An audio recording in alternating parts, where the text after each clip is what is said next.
Tonight in Tampa, it's an in-state showdown in the Sunshine State as the Owls of Florida Atlantic have flown in for a test against the USF Bulls. Live college football on ESPN3.com right now.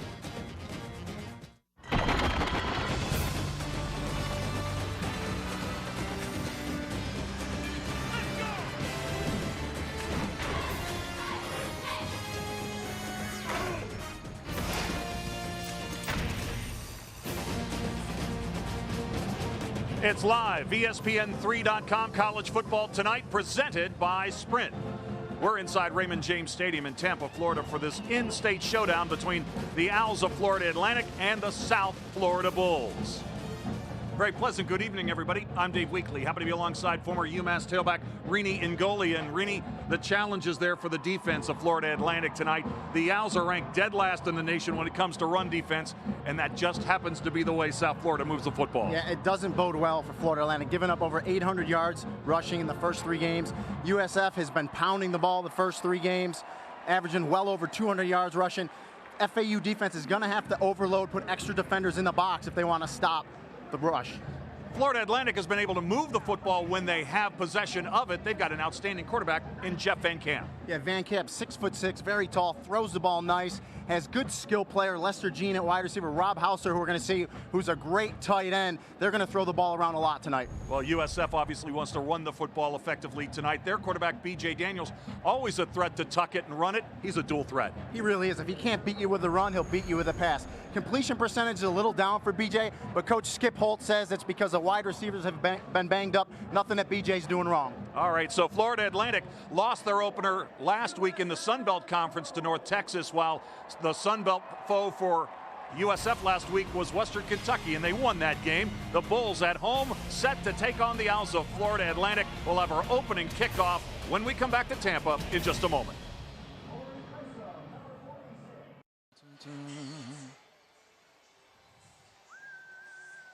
Sorry.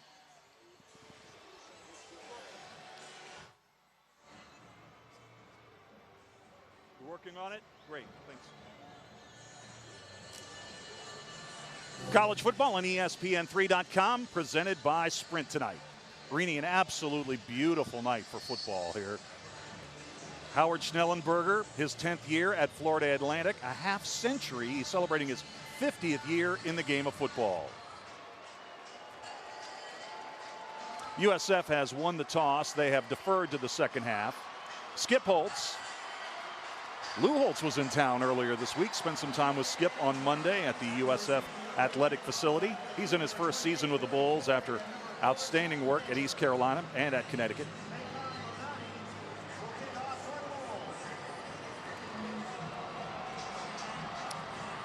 Mike Bonani will kick off for the Bulls. Lots of talk this week about who would handle the place kicking chores, and right up until game time, still answering, looking for the answer to that question. Eric Schwartz and Bonani. Willie Floyd, speed to burn, set to return the kick for the Owls of the Sun Belt Conference. From the 3-yard line. Out across the 15, dives forward to the 20. And that is where they will start 1st and 10. Armando Sanchez from St. Petersburg made the stop for the Bulls. The quarterback is Jeff Van Camp. Rini, as you mentioned, he's got outstanding size.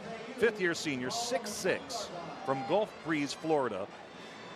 He's thrown for 3 touchdowns in 3 of his last 5 starts. So put it up. The problem Jeff's going to have tonight is hopefully this young, inexperienced offensive line can give him some time. We're about to find out if they can.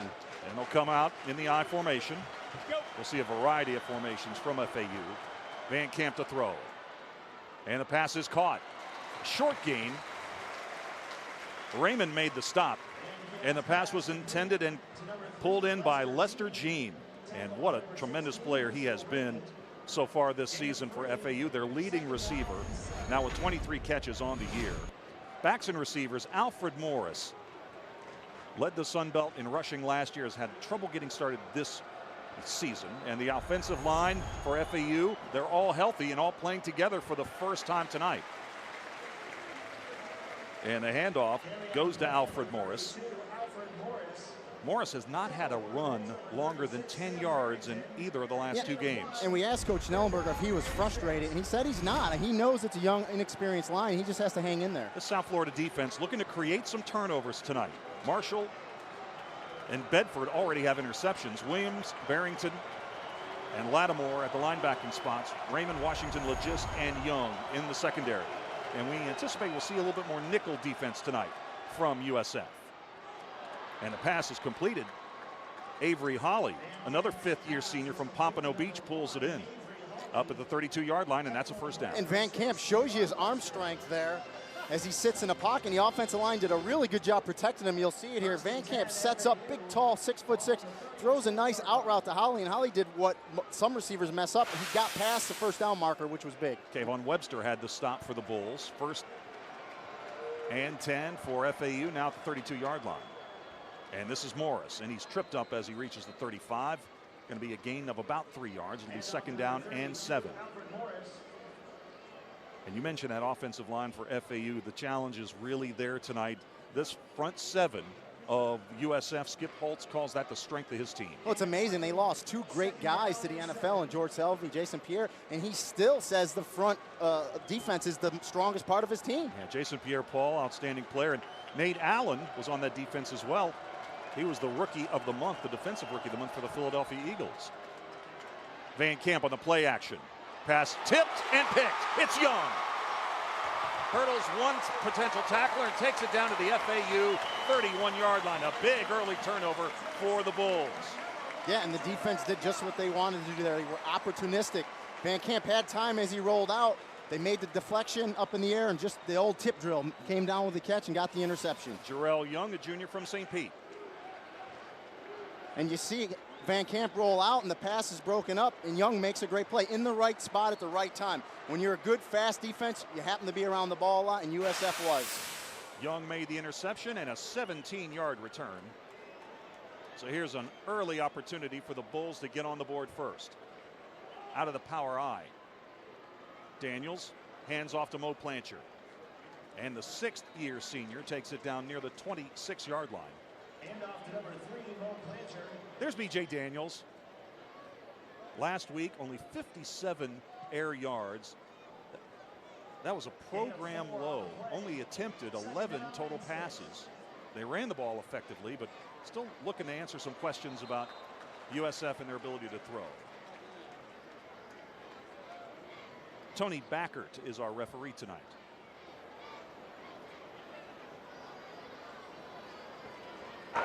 Prior to the snap, offside, number 93 on the offense, 5 yards, second down.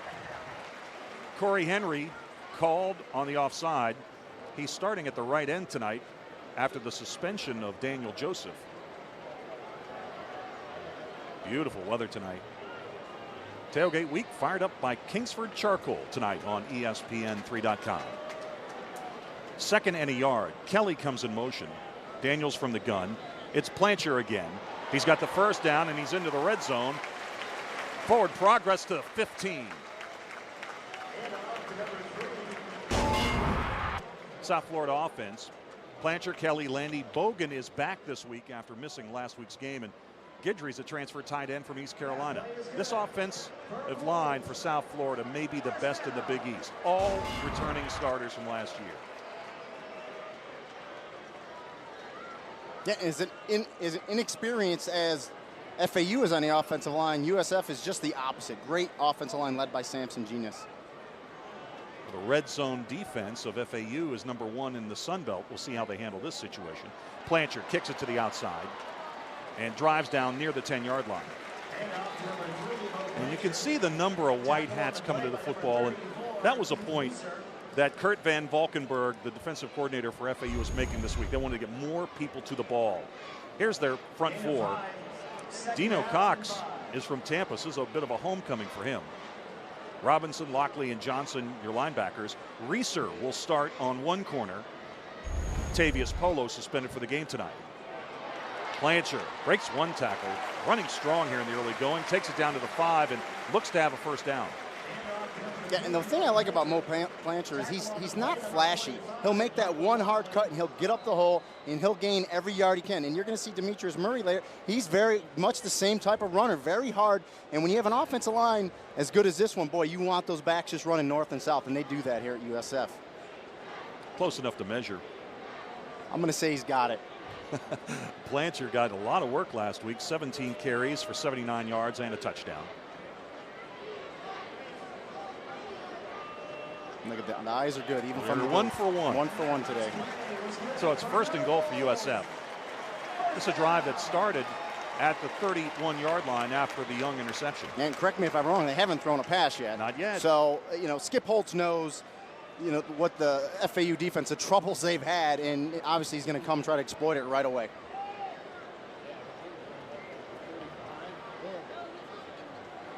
On 1st and goal. Just underway from Tampa. Here's the pitch to Plancher. Great block by Kelly on the corner. He's got the touchdown.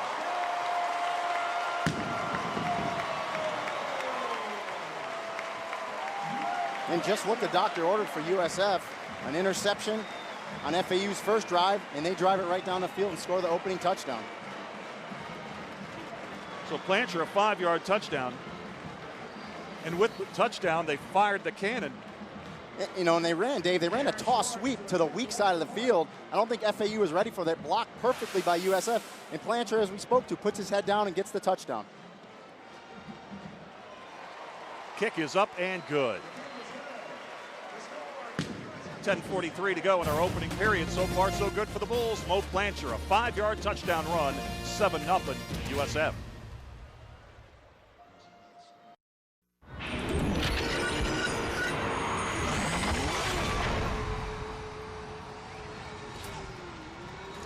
(7-0) USF has got the lead. It was a 5-play, 31-yard drive that took 2 minutes and 4 seconds off the clock. All runs. And exactly what you want to do after a turnover, boy. The defense gets you the ball, and the offense does exactly what they're supposed to do. They score a touchdown. And as you said, Dave, all runs. And that does not bode well for Florida Atlantic. And Jarrell Young really got the drive started when he picked off the pass and took it back to the 31-yard line. So Maikon Bonani sent to kick to Floyd again. FAU getting ready for their second possession. Floyd from his own 1-yard line.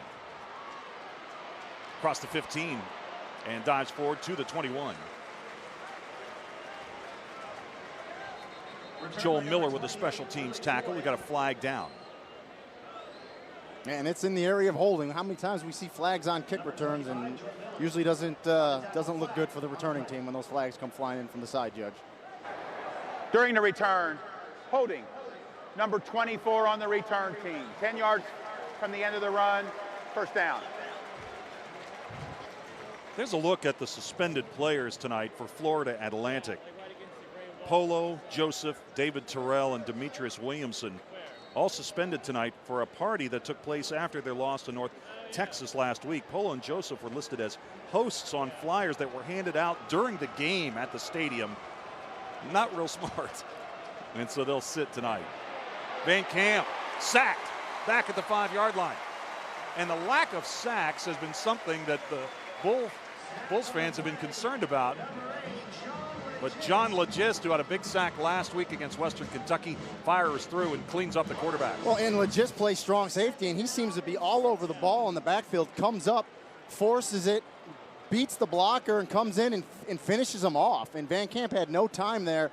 And if they start getting to Van Camp like that, this game could get ugly early. Craig Marshall, Terrell McLean also in there. You see just the 3rd sack of the year. Morris. Give him forward progress out near the 10-yard line. So it'll be a pickup of about 4 yards. And 3rd down coming up.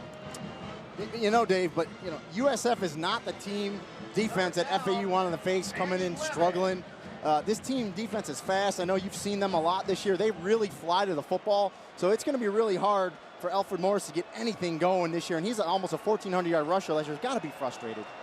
Oh, Mark Snyder, the defensive coordinator for USF, made the point that while their total sack numbers are low, they've been hitting the quarterbacks on a fairly regular basis. And it takes its toll.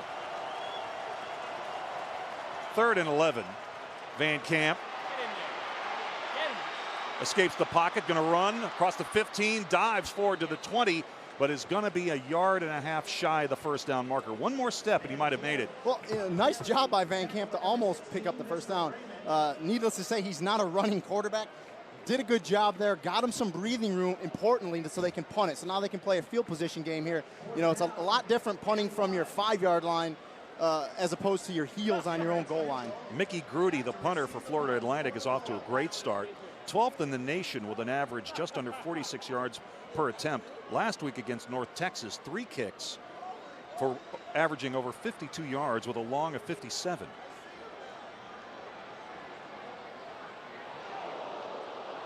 Gets it away, and a flag is down. And that is going to go against the Bulls and is going to give FAU a first down.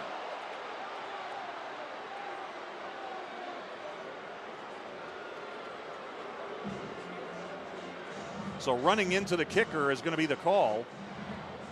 But of course, as you said, it's a moot point because it's 4th and a long one, so it's going to give them an automatic first down.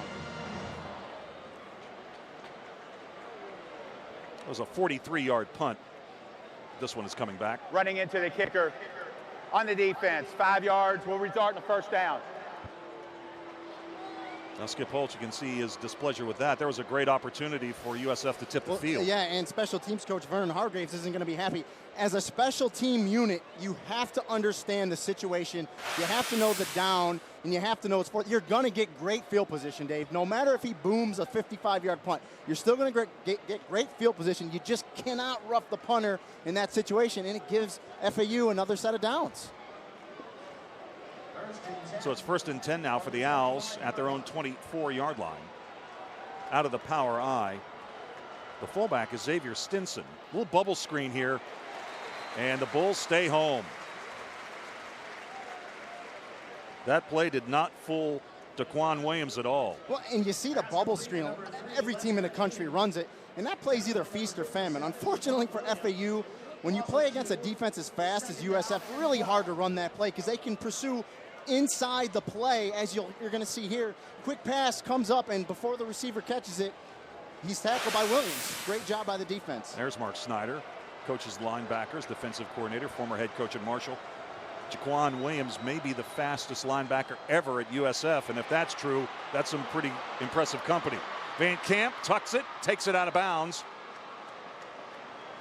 Up near the 45-yard line. Stepped out at the 41.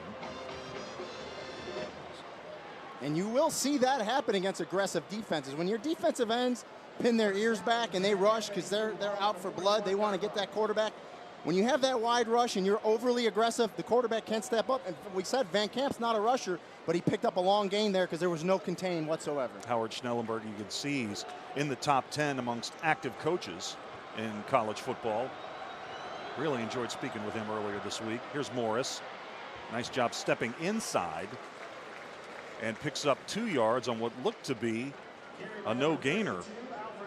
Sam Barrington came in from the middle linebacking spot to shut him down. And Morris, you know, he's going to have to be patient.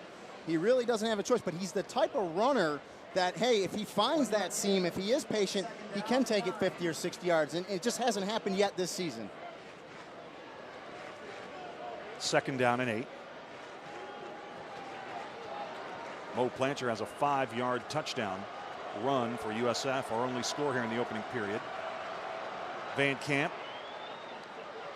Pass is complete up near the 46, and there was not a big window to put that ball into, but Rob Hausler was there to make the catch. And Hausler really played well in FAU's loss to Michigan State. That game he had 7 catches for 75 yards. You know, and he's one of those hybrids, and you're seeing a lot more of them in the NFL. He's big enough that he can play tight end, but he's fast enough that you can split him out wide and try to present matchup problems. And we talked to Skip Holtz about that. He was a little concerned, but hey, you got to cover who's out there. 3rd down and 5. Van Camp going long. And the pass in and out of the hands of Lester Jean. And it was Young who knocked that football away. good defensive coverage by the Bulls. Well, Young did exactly what you want to do, and it just shows you when that ball's in the air how much time you have to cover ground. You see Young come basically from center field and break the play up because it would have been a completion. It was a nice pass by Van Camp. The receiver had it. Young knocked it away. Exactly what you want your free safety to do, come over and knock the ball out. Lester Jean is 9th in the country this week in receiving yards, averaging almost 106 per game. Terrence Mitchell, the reigning special teamer of the week in the Big East Conference, is set to receive this punt back at the 15-yard line.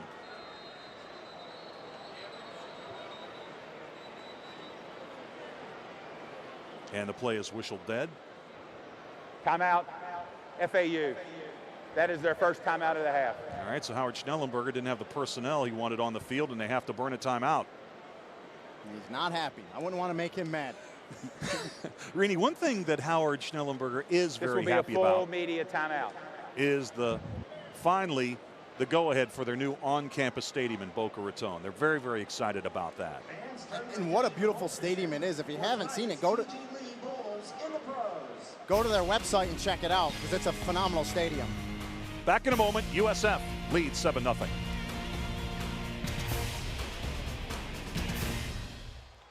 On ESPN3.com. Glad you could join us tonight. South Florida with an early 7-0 lead on the Owls of Florida Atlantic. FAU burned a timeout right before we stepped away to commercial. They have 2 timeouts left here in the first half. That roughing the kicker penalty allowed Howard Schnellenberger's offense to get out to the middle of the field, and we'll see if Mitchell is able to get a good punt return here for Skip Holtz.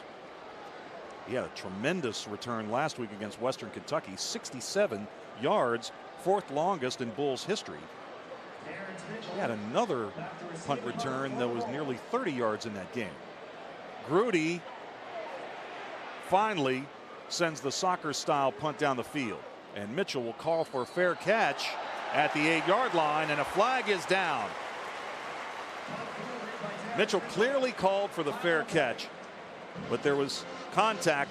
Keith Reeser. And you got to see that as the cover team. You know, Grudy, the punter, does a great job. I mean, we're seeing a lot of that soccer style. Some people call it rugby style. Lets the defenders get down there, and he made a nice punt. After the play, personal foul, number 34 on the kicking team. 15 yards from the spot of the foul, first down. So Reeser's going to have to shake it off as he goes back out on the field. He's starting tonight out on the corner. And Grudy did his job, Dave. I mean, he puts that ball at the 7, and now you're going to add 15 onto that. They're going to get the ball at the 22-yard line. You know, not what you want to do. Not a heads-up play. You got to see that hand go up. You got to see that fair catch be signaled. Well, Grudy was clearly outside the hash, so he was fair game. But he sent it on down the field. That was a 47-yard punt. Offset eye this time for USF. B.J. Daniels set to attempt his first pass, or not. Throwing back across his body. That is a tough pass to complete, and Dontavia Bogan unable to make the catch. The ball was behind him. I tell you, but that's what makes B.J. Daniels so scary. I mean, he can keep a play alive forever. You thought he was going to pass it, then you thought he was going to run it, throw it, run it. Finally tried to make that tough pass across his body. Like you said, Dave, it's a hard pass to make, but you know, you have to respect B.J. Daniels because he's so dangerous.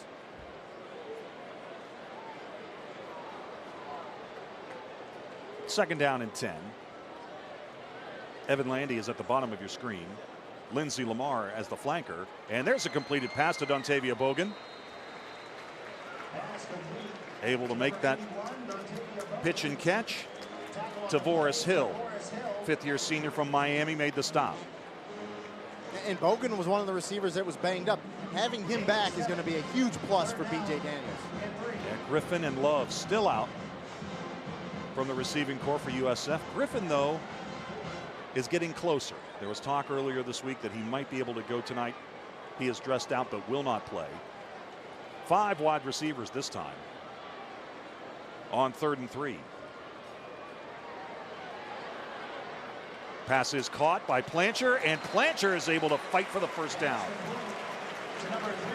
So much like he was carrying the football on the opening drive, he's always going forward, and he got that first down on his own. Well, I don't think they gave him the spot, Dave. It looked like he was going to give him the spot. Blanchard did a nice job. He caught the ball short of the first down. Wow. Fought and spun off, but they must have called a knee down if we get a look at it. But, you know, he's definitely half yard short. Wow. Now, that is the spot of the football. That is a reviewable play. Correct. And here we go. Let's take another look here. Thought he had the first down. And Blanchard does good. No knee down there. He gets hit. He's on top of a defender. Now, that Skip may want to review that. Skip Holtz. I don't know if he's gonna, because if you're laying down on top of a defender, you're not down. Fair catch called for at the 31-yard line. And there were some discussions this week about Justin Brockhouse-Kahn, whether he would punt the football tonight. Back with more in a moment. 13 to go in our opening period. South Florida leads Florida Atlantic 7-0. Just the third all-time meeting between these two teams. Mo Blanchard, a 5-yard touchdown run on the opening drive for the Bulls. Now Florida Atlantic with their third crack at the football. Pretty good starting position here at the 33-yard line after that punt.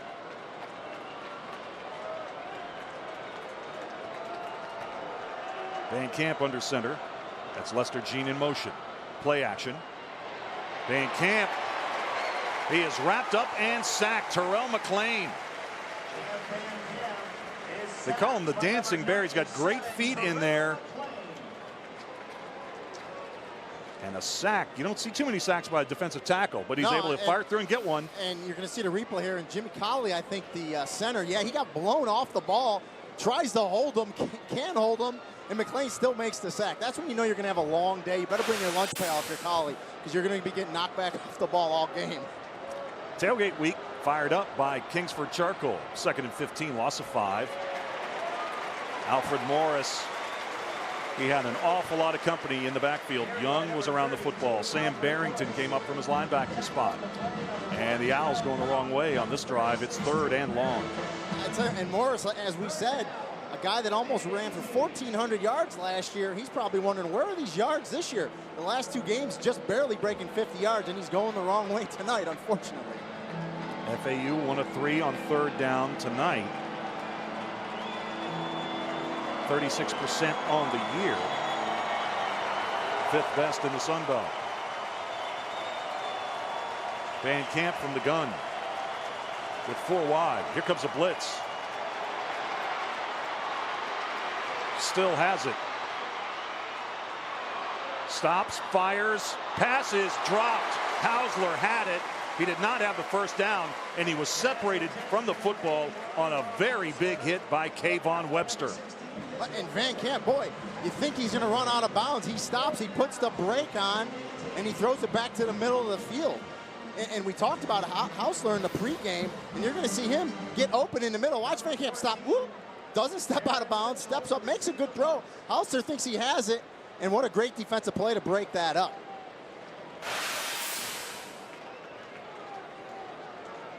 Grudy back to punt one more time. Mitchell set to receive it at the Bulls 37. Grudy might be the most tired FAU player today. Blocked. Punch block. Turned over. Touchdown USF. Sanchez takes it into the end zone.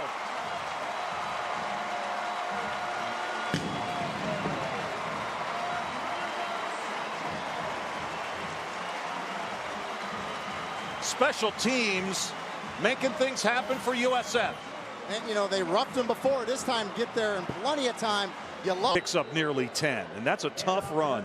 Stenson had 2 key receptions on the opening drive for FAU last week that resulted in a touchdown in their game with North Texas. He's a bowling ball type, 5'9", 230. Dave, I was thinking the same thing. I was going to say bowling ball before you did. You know, guys like that kind of get lost behind the big offensive line. And that was a stretch play, which is odd to run a stretch play to a fullback, but he did nice, because what the stretch play does, it gives him a couple different avenues to cut the ball, and he hit it hard for a first down. You wouldn't think by looking at him that he would be a good receiver out of the backfield, but he is. And here he comes again to the short side. Whoa! Lost his helmet. Mark Joyce. What a hit. And that's the exclamation point to the end of this quarter. You know, they ran this. It was the exact same play they just ran. That is the end of the first quarter. Joyce said, look, you don't have to show me this play twice. I'm about to take your head off. And he almost did. Here he goes, stretch play, the exact same play. Joyce does exactly what he does. He comes off the outside edge, and woo, there goes the helmet, boys. That's a form tackle. That's how you come up and tackle a ball player. A true freshman from DeLand, Florida. Set to go to the second quarter. The Bulls of USF giving a headache to the Owls. It's 14-0 after one. The all-new BHSN.com, your site for local sports coverage. BHSN.com is easier to navigate. With more video content than ever before, see exclusive sports stories with our enhanced video player, fewer polls, and when breaking sports news happens, you'll find it at BHSN.com first. This month, we'll be with the Rays throughout their postseason run. The Magic begin a new era with the opening of Amway Center and high school football highlights. The all-new BHSN.com, one site, one click. Bright House Sports Network, keeping it local on the web. If we're out on a ride, we want to make sure that the weather's good. That's why we depend on Bay News 9. Bay News 9 is our weather source. We support our veterans. Make sure that they're never forgotten. And we use Bay News 9 for the safety of our riders. There's a weather forecast every 10 minutes. If there are changes, you're not waiting an hour. Is it going to be hot and muggy today? Is it going to rain? You know, in Florida, things can happen in a blink of an eye. The accuracy of the forecast is usually right on. You can pretty much bank on it. Check the radar and say, oh, look, we're good, or we need to change our route. You guys are pretty awesome. Ready for Buck season? We're ready to go. Only Bright House Sports Network has all the coverage you want. It's huge for us. Every night at 11 on Toyota Sports Connection. It's time to start the show. More crews covering the game, bringing you the story behind the story. What has been the reaction on scene? Expert insight from analysts that know their stuff. Confidence goes a long way in this league. And in-depth interviews you won't get anywhere else. We're going to turn it up. For the best Bucks coverage, watch Toyota Sports Connection every night at 11, only on Bright House Sports Network, Channel 47, keeping it local. College football live on ESPN3.com tonight, presented by Sprint. Set to move on to the second quarter. USF making their own breaks to this point. Young, a big interception, set up a short touchdown run by Mo Plancher, and then USF gets a blocked punt, and Armando Sanchez takes it back 11 yards for a score. I mean, Skip Holtz has to be pleased in all three facets of the game. Special teams, defense, and offense. They're doing exactly what they want to do. And now FAU second and long, a down they don't want to be in against this defense. Van Camp has Stinson as a wing to his right as he operates from the gun with 4 wide receivers. And that ball was nearly intercepted. Sabbath Joseph nearly took that one back to the house. And Joseph was just sitting back, playing center field, reading Van Camp. That's the first time I've seen Van Camp do that. He was locked onto the receiver. He stayed on him the whole time, never came off it. When you do that more times than not, the ball's going to get picked off, and it almost was picked off by Joseph right there. Jeff Van Camp, great size, 6'6", 210. You can see he throws a nice ball, but you called it, Rini. He was locked in on his receiver, and he was lucky that wasn't returned by Sabbath for a touchdown. 3rd and long. Good protection this time for Van Camp. Fires complete. Up near the first down marker, depends on the spot. And it's going to be close. He had to reach the 48-yard line. It's Gene again on the reception.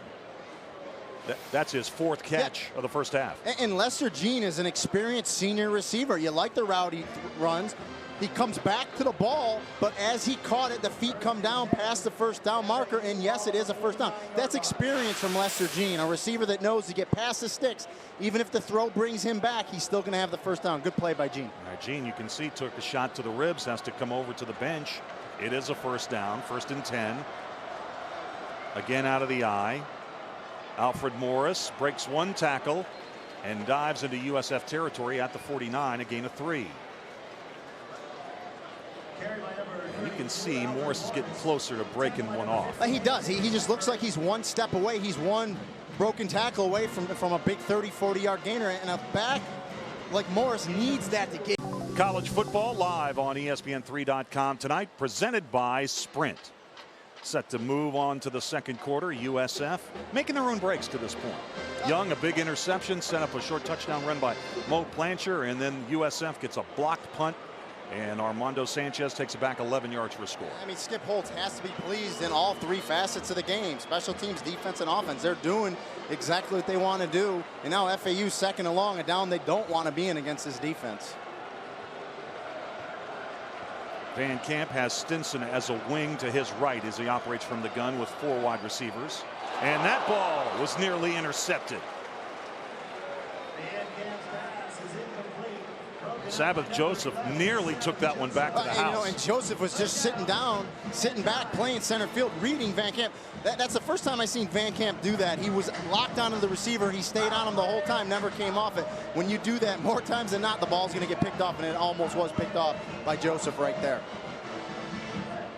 Jeff Van Camp, great size, 6'6", 210. You can see he throws a nice ball, but you called Arena. He was locked in on his receiver, and he was lucky that wasn't returned by Sabbath for a touchdown. 3rd and long. Good protection this time for Van Camp. Fires complete.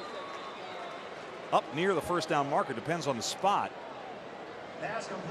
And it's going to be close. He had to reach the 48-yard line. It's Gene again on the reception. That's his 4th catch of the first half. And Lester Gene is an experienced senior receiver. You like the route he runs. He comes back to the ball, but as he caught it, the feet come down past the first down marker, and yes, it is a first down. That's experience from Lester Gene, a receiver that knows to get past the sticks. Even if the throw brings him back, he's still going to have the first down. Good play by Gene. All right, Gene, you can see, took a shot to the ribs, has to come over to the bench. It is a first down, 1st and 10. Again out of the eye. Alfred Morris breaks 1 tackle and dives into USF territory at the 49, a gain of 3.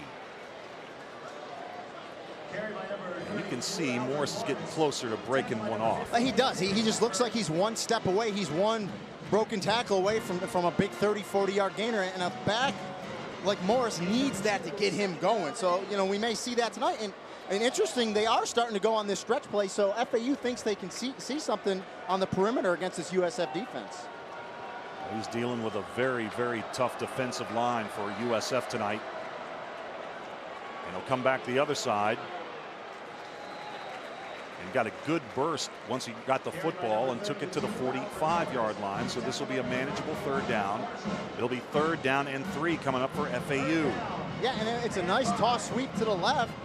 And Morris has got to believe, okay, I'm going to break through here. But that USF defense is so fast, they close to the ball before he can get through there and pick up a first down. But at least 3rd and 3 were manageable this time. They can do many different things here. Maybe roll them out, short pass, or run it. So manageable down here. Well, FAU has controlled the football for over 11 minutes. USF only 4. Yet they trail by 14. Here's Van Camp, and he's sacked again. 2nd sack of the first half. Great pressure, Keith McCaskill. Yeah, and you'll see it here. Van Camp doesn't have any time, but, you know, I kind of question the play call because you know this USF defense is going to have their nose pinned back. They're going to come at you. How about a quick 3-stepper and throw that thing, try to pick up that first down? You're just not going to have time back there against this defense. Actually, I think it was Corey Grissom that tripped him up, so he'll get credited for that sack. Grudy set the punt again. Able to get this one off. And it'll die down near the 13-yard line. That's a good punt. He hit it like a sand wedge there. It just stopped right at about the 14-yard line. That's a 37-yard punt and no return. Skip Holtz and the Bulls early in the 2nd quarter at home, holding a 14-0 lead on Florida Atlantic.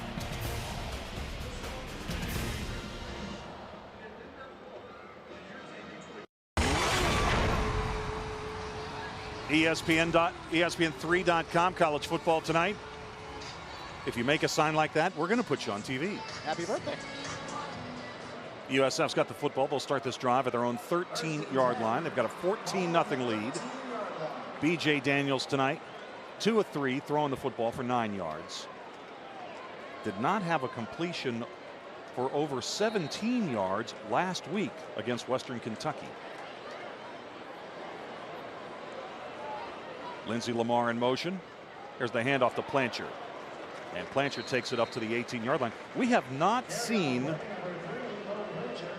Demetrius Murray yet tonight.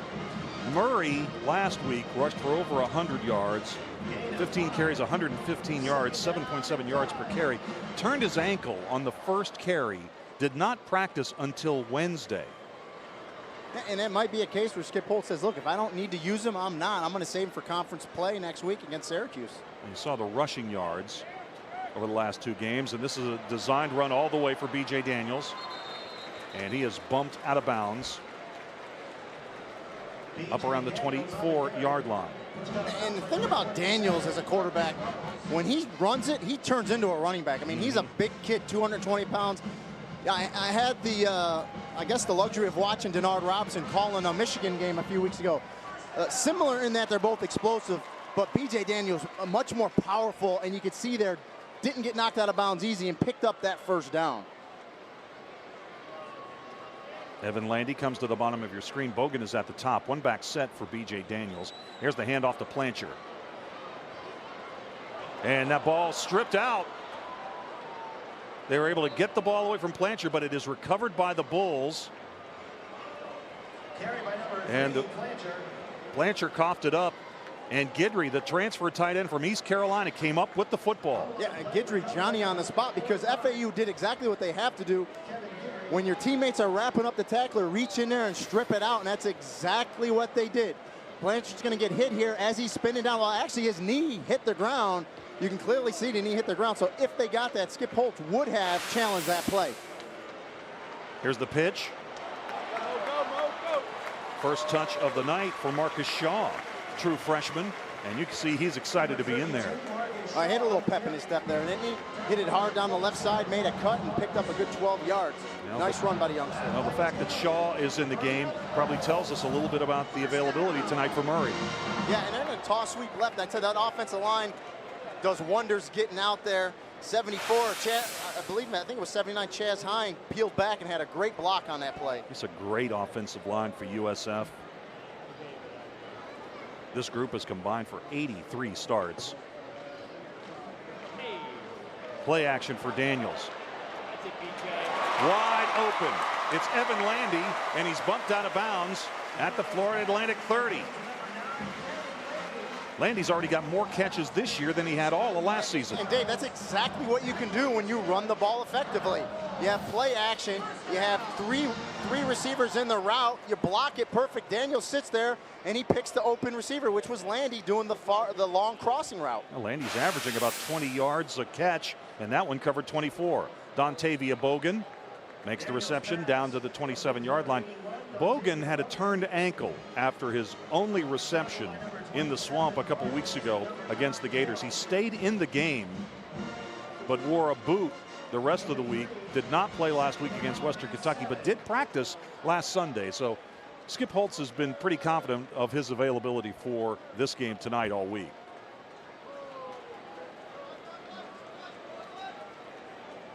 Three-yard gain, second down. And USF, they are winning the battle up front as Plancher goes right behind the right guard and takes it on down across the 25 to the 24-yard line. Yeah, and when you have a big offensive line like this, I mean, Skip Holtz, if he wants to, I mean, he could run the ball 50 times a night and just grind it out, grind it out, grind it out. Interesting enough, he told us he really likes to throw the ball around. Yeah. But he said he's been hampered with the injuries to the wide receivers and just hasn't been able to do it. Well, they really only took one deep shot last week. They had 18 passes called, according to Todd Fitch, the offensive coordinator for the Bulls, but only ended up throwing 11 passes. Now B.J. Daniels calls timeout. South Florida. I don't know if you saw that, but it was really interesting. 3rd and 4. FAU had 11 defenders in the box. 11. Bulls want a timeout. We'll take it with them. 14-0 USF.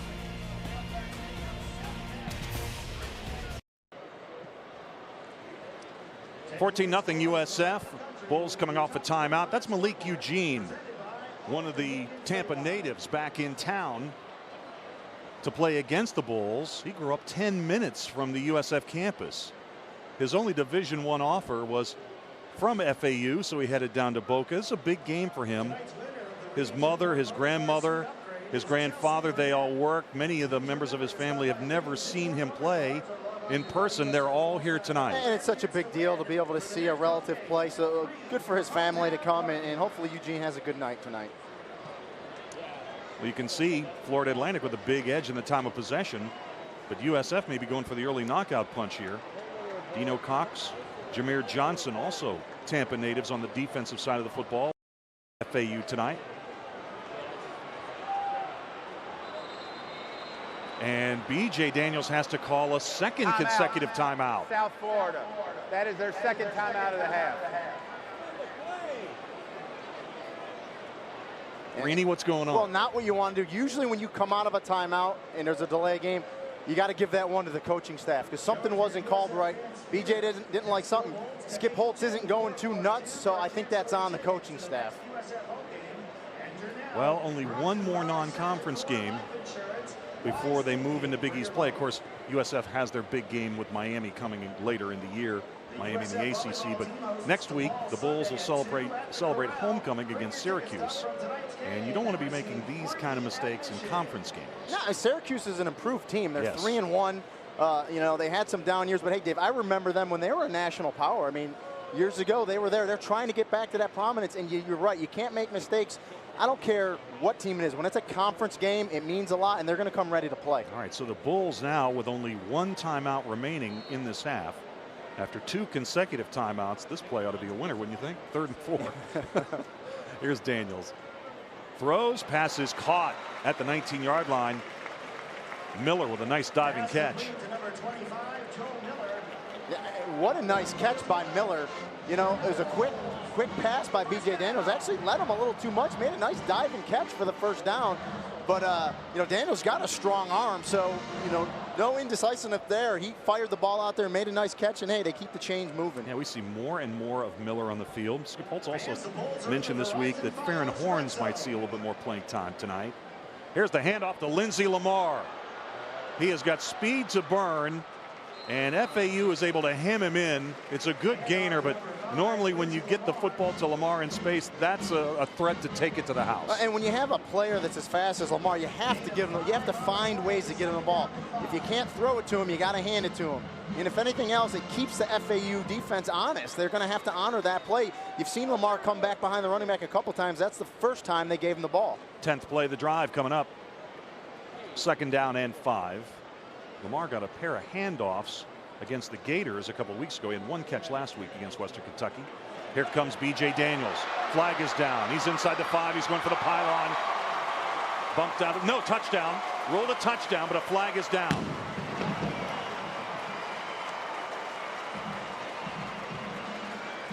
And this is going to be interesting. I think the cut block was good, Dave, by USF, but I think someone was engaged with him up top, which would be a personal foul. Let's see what the call is. Holding. Number 74, 10 yards from the spot of the foul. Repeat 2nd down. Mark Popek. So take the touchdown off the board. Yeah, and the holding was on the corner. It was called by the line judge, so he's got the best angle on it. We'll see if he's right, but he had a good angle at it. Now you can see from that graphic, penalty-wise, USF 2nd down and 14. averaging less than 50 yards per game in penalties. That's 2nd best in the Big East, but take that touchdown off the board.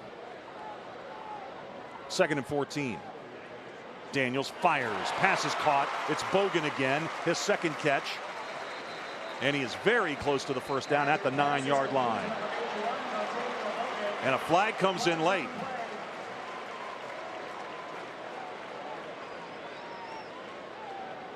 It just shows you how valuable Bogan is to B.J. Daniels. What a nice catch he made. Ball was a little behind him, but boy, does a nice job catching the ball with his hands. The result of the play is the 1st down. After the play, personal foul. Number 74 on the offense, 15 yards. And it's Popek again. Boy, the officials, they're picking on Popek, huh? But, you know, I can't fault an offensive lineman there because you have well, I guess I can fault them. Let me take that back. You know, even though there's a lot of stuff going on, you got to understand you can't pick the pile like that, especially hitting the guy from behind. You're going to get called 15-yard personal foul every time. Well, you got to have your head on a swivel anytime you're around the pile. Yeah. So instead of first and goal at the 9, it's first down at the 24. Mo Plancher for 2 off the left side.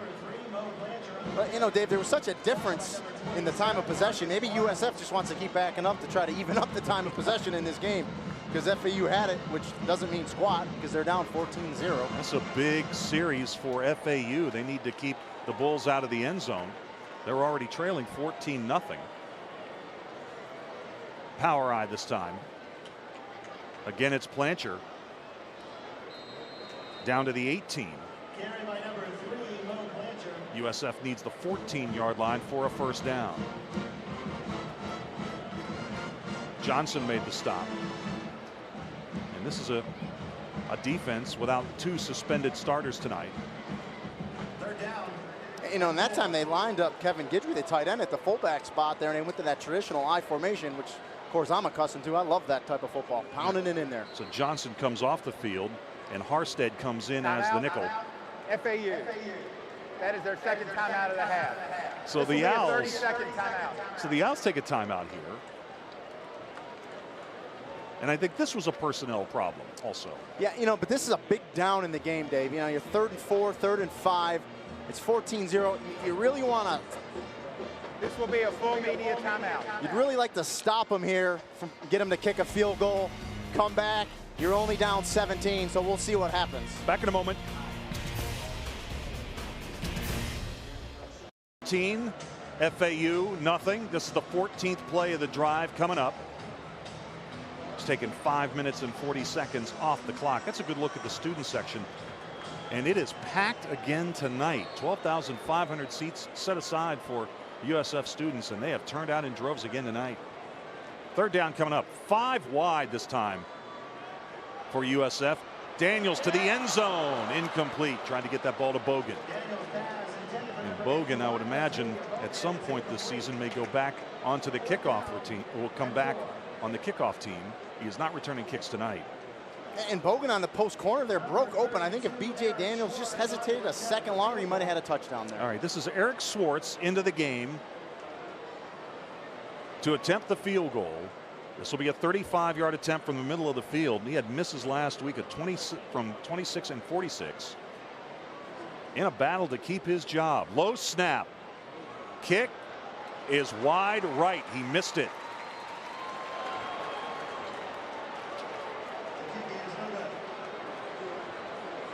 So Swartz now, another miss. Just 1 of 5 on the season. And he just plain pushed that to the right. And the kicking woes for USF continue. But I tell you what, that's exactly what FAU wanted. That's why that 3rd and 4 was such a big play. Not only did they stop him to force a field goal, they missed the field goal. Now FAU, needless to say, needs to go down and put some points on the board to stay in this game. So a drive that nearly took 6 minutes off the clock produces no points, and FAU takes over at their own 20-yard line, down 14-0. Van Camp 6 of 10 for 36 yards and 1 interception.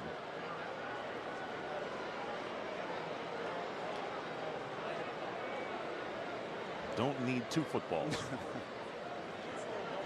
And we're set for play.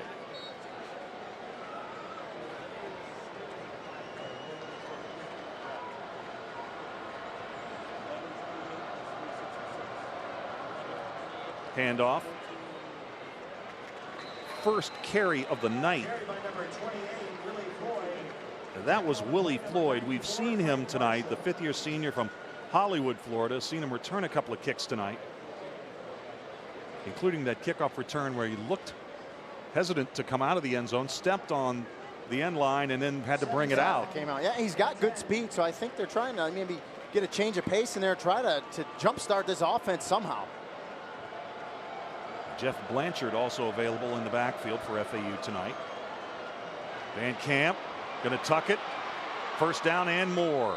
Give him a gain of 11 out to the 31-yard line. And he was able to get down. Some of these USF players in the front 7, real headhunters out there. D.D. Lattimore, John Legist. They love the idea of a 6'6" string bean quarterback running down the middle of the field. And they all run and they all hit really hard. And let me tell you, Van Camp knows because he slid like he was in the NFL right there. Lester Jean, if you were wondering, we saw him on the bench with sore ribs. He is back in the game. And we mentioned Blanchard, and there he is. And he takes that football for 8 yards up to the 39-yard line. He's a fifth-year senior from Delray Beach. A good hard run when you can go right between the tackles and pick up 8 yards on first down. Really nice. And really, this is the first time all game we've seen FAU in second and short. It's going to open up the offense and let them do some different things. Blanchard's a sixth-year senior. He's had 2 medical red shirts. Van Camp. Pass is caught. Hausler. And he has got the first down up at the 43-yard line. And you see what a difference it makes, Dave, when you get positive yards on first down. Second and short, you can do a lot of things. Van Camp drops back. Hausler's a really good tight end. They get him in the flat, and you're going to see you got 2 backs, so you got dual protection, which is max protection. Very good. Van Camp puts it on Hausler and gets the first down. Yeah, pulls him by the back of the helmet there. Could have been called by the referee, but they let it go. No call on that. Howard Schnellenberger likes to use those tight ends. He's got a couple of good ones on this team. Good penetration that time, and Blanchard can't really get going. Quentin Washington came off the corner and blew the play up, and McCaskill finished him off. And that's the thing I'm so impressed with USF. Their corners, their safeties, boy, they tackle really well. And let me tell you, they read run really well. They get to the ball as quick as a team that I've ever seen, and they're making plays. Very impressed with that defense. Counting down to 4 minutes till halftime in a very quickly played first half. 3 wide, Van Camp with Blanchard as a wing to his right. Van Camp, pass is caught. It's Floyd. Mr. Raymond brings him down, shy of the first down marker, but he brings it up to the 49-yard line. That's a gain of 8. And Van Camp shows you his arm strength there. That was a far pass across the field. But you know what? USF did exactly what you want to do. When a guy makes a catch in front of you, come up, make a tackle, don't let him get any more yards. Van Camp stands in the pocket, throws a strike, but USF comes up and makes the play, keeps it 3rd and short.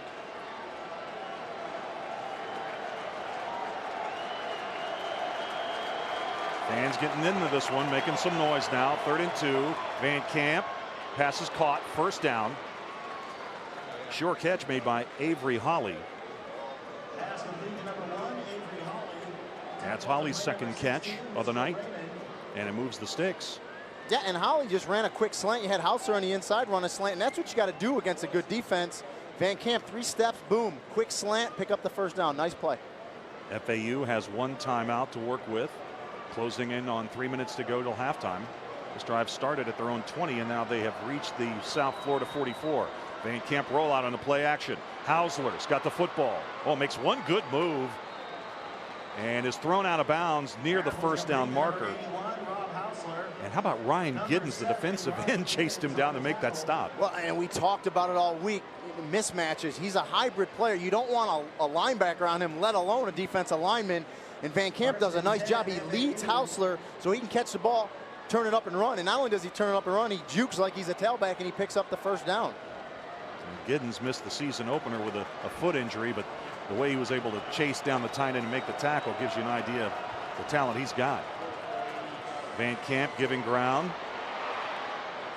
Thrown off the back foot, incomplete, intended for Floyd. Floyd had man-to-man coverage with Mark Joyce. That was good coverage by Joyce. Yeah, and they tried to sneak Floyd down the back sideline there. Van Camp wanted to throw it back, but well covered by the USF defense. 10th play of the drive coming up. 2nd down and 10.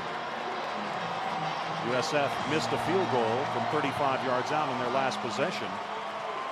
Looked as if they were going in for a touchdown. They had a touchdown called back. Now this is the best looking drive of the first half for FAU. Still looking for their first points with 2.5 minutes to go till halftime. Morris. And he's unable to spin away from Sam Barrington. Number 36, Sam Barrington. And Barrington will hit you. And he does just what you want the Mike linebacker, that middle linebacker, to do. Always be around the ball. Barrington seems to always be around the ball. Comes up and makes the play. Led the team in tackles against Western Kentucky and at Florida. And you're going to see it. When you're the middle linebacker like Harrington there and you see in the replay, you don't send anyone out to block him, he's going to make the tackle every time. Power eye on 3rd and long. USF not blitzing. Van Camp, a strike, 1st down at the 24-yard line. And who else? Lester Jean, when you need a big play, you go to number 3. Well, these two are on sync. And let me tell you, when Van Camp's getting time in the pocket, he's throwing good balls and they're completing passes. You're going to see great protection here. 7-step drop. Van Camp sets himself, throws a strike, and a nice catch by Lester Jean. Withstands the hit, and they pick up a 1st down. And boy, they're knocking on the door here with 1:51 left to go in the half. Jean had a huge game in their season-opening win at UAB. 9 catches, 164 yards, 2 touchdowns. One, a circus one-handed grab that covered 77 yards. Here's another sack for the Bulls. Van Camp is down, planted by David Bedford.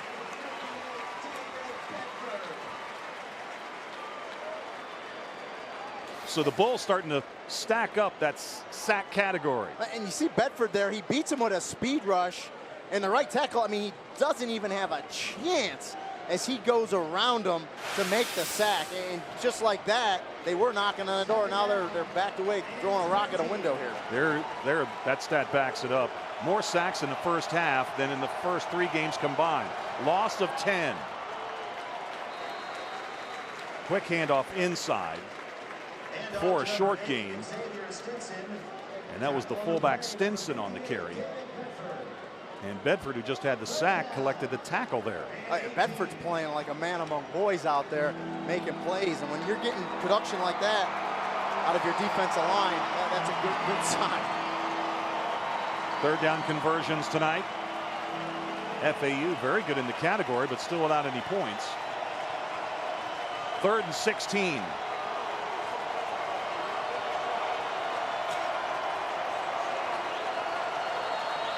Bunch formation.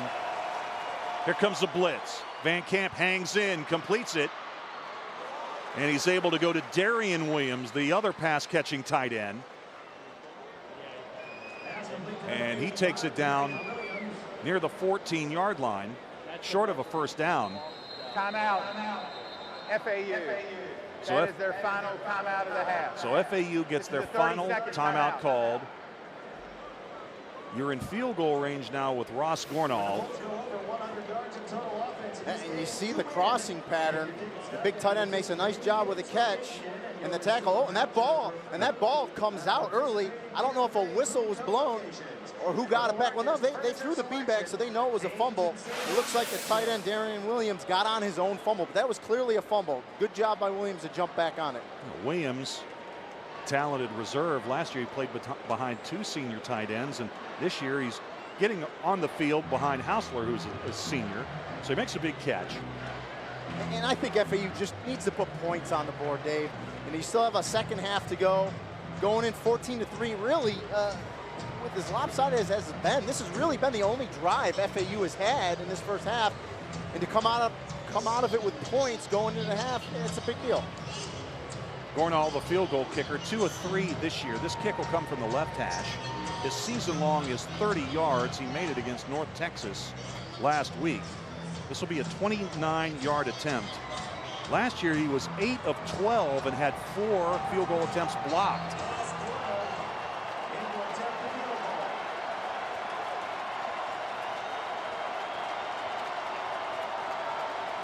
Low snap, kick is up and good. 29-yard field goal, and the Owls are on the board. Give an assist to Mickey Grody because it was a low snap. He did a great job catching the snap and getting the hold down. Ross Gornall, 5th-year senior from Jupiter, Florida. A 29-yard field goal.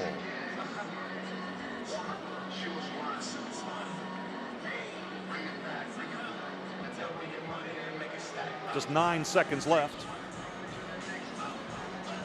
Tailgate week fired up by Kingsford Charcoal.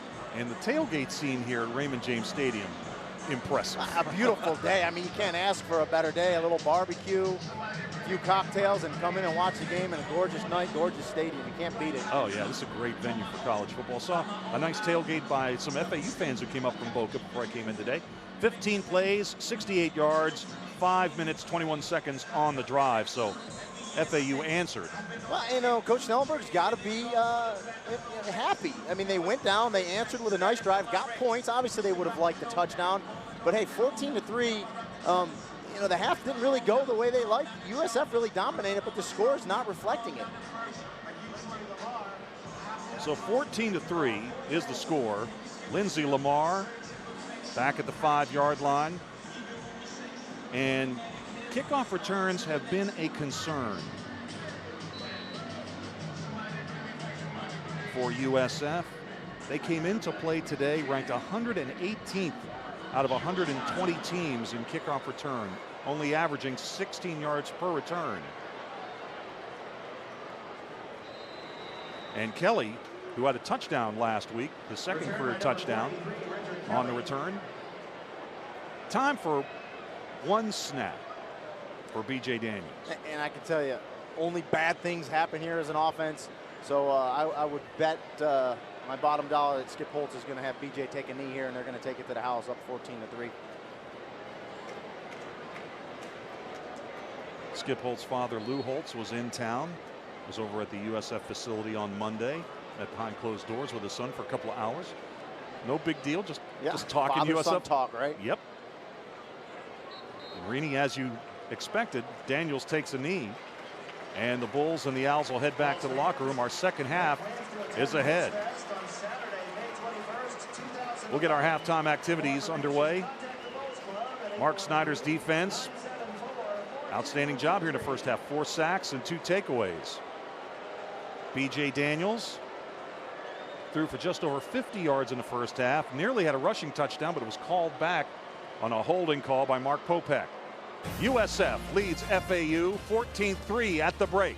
Our halftime activities are next from Tampa. Stay with us.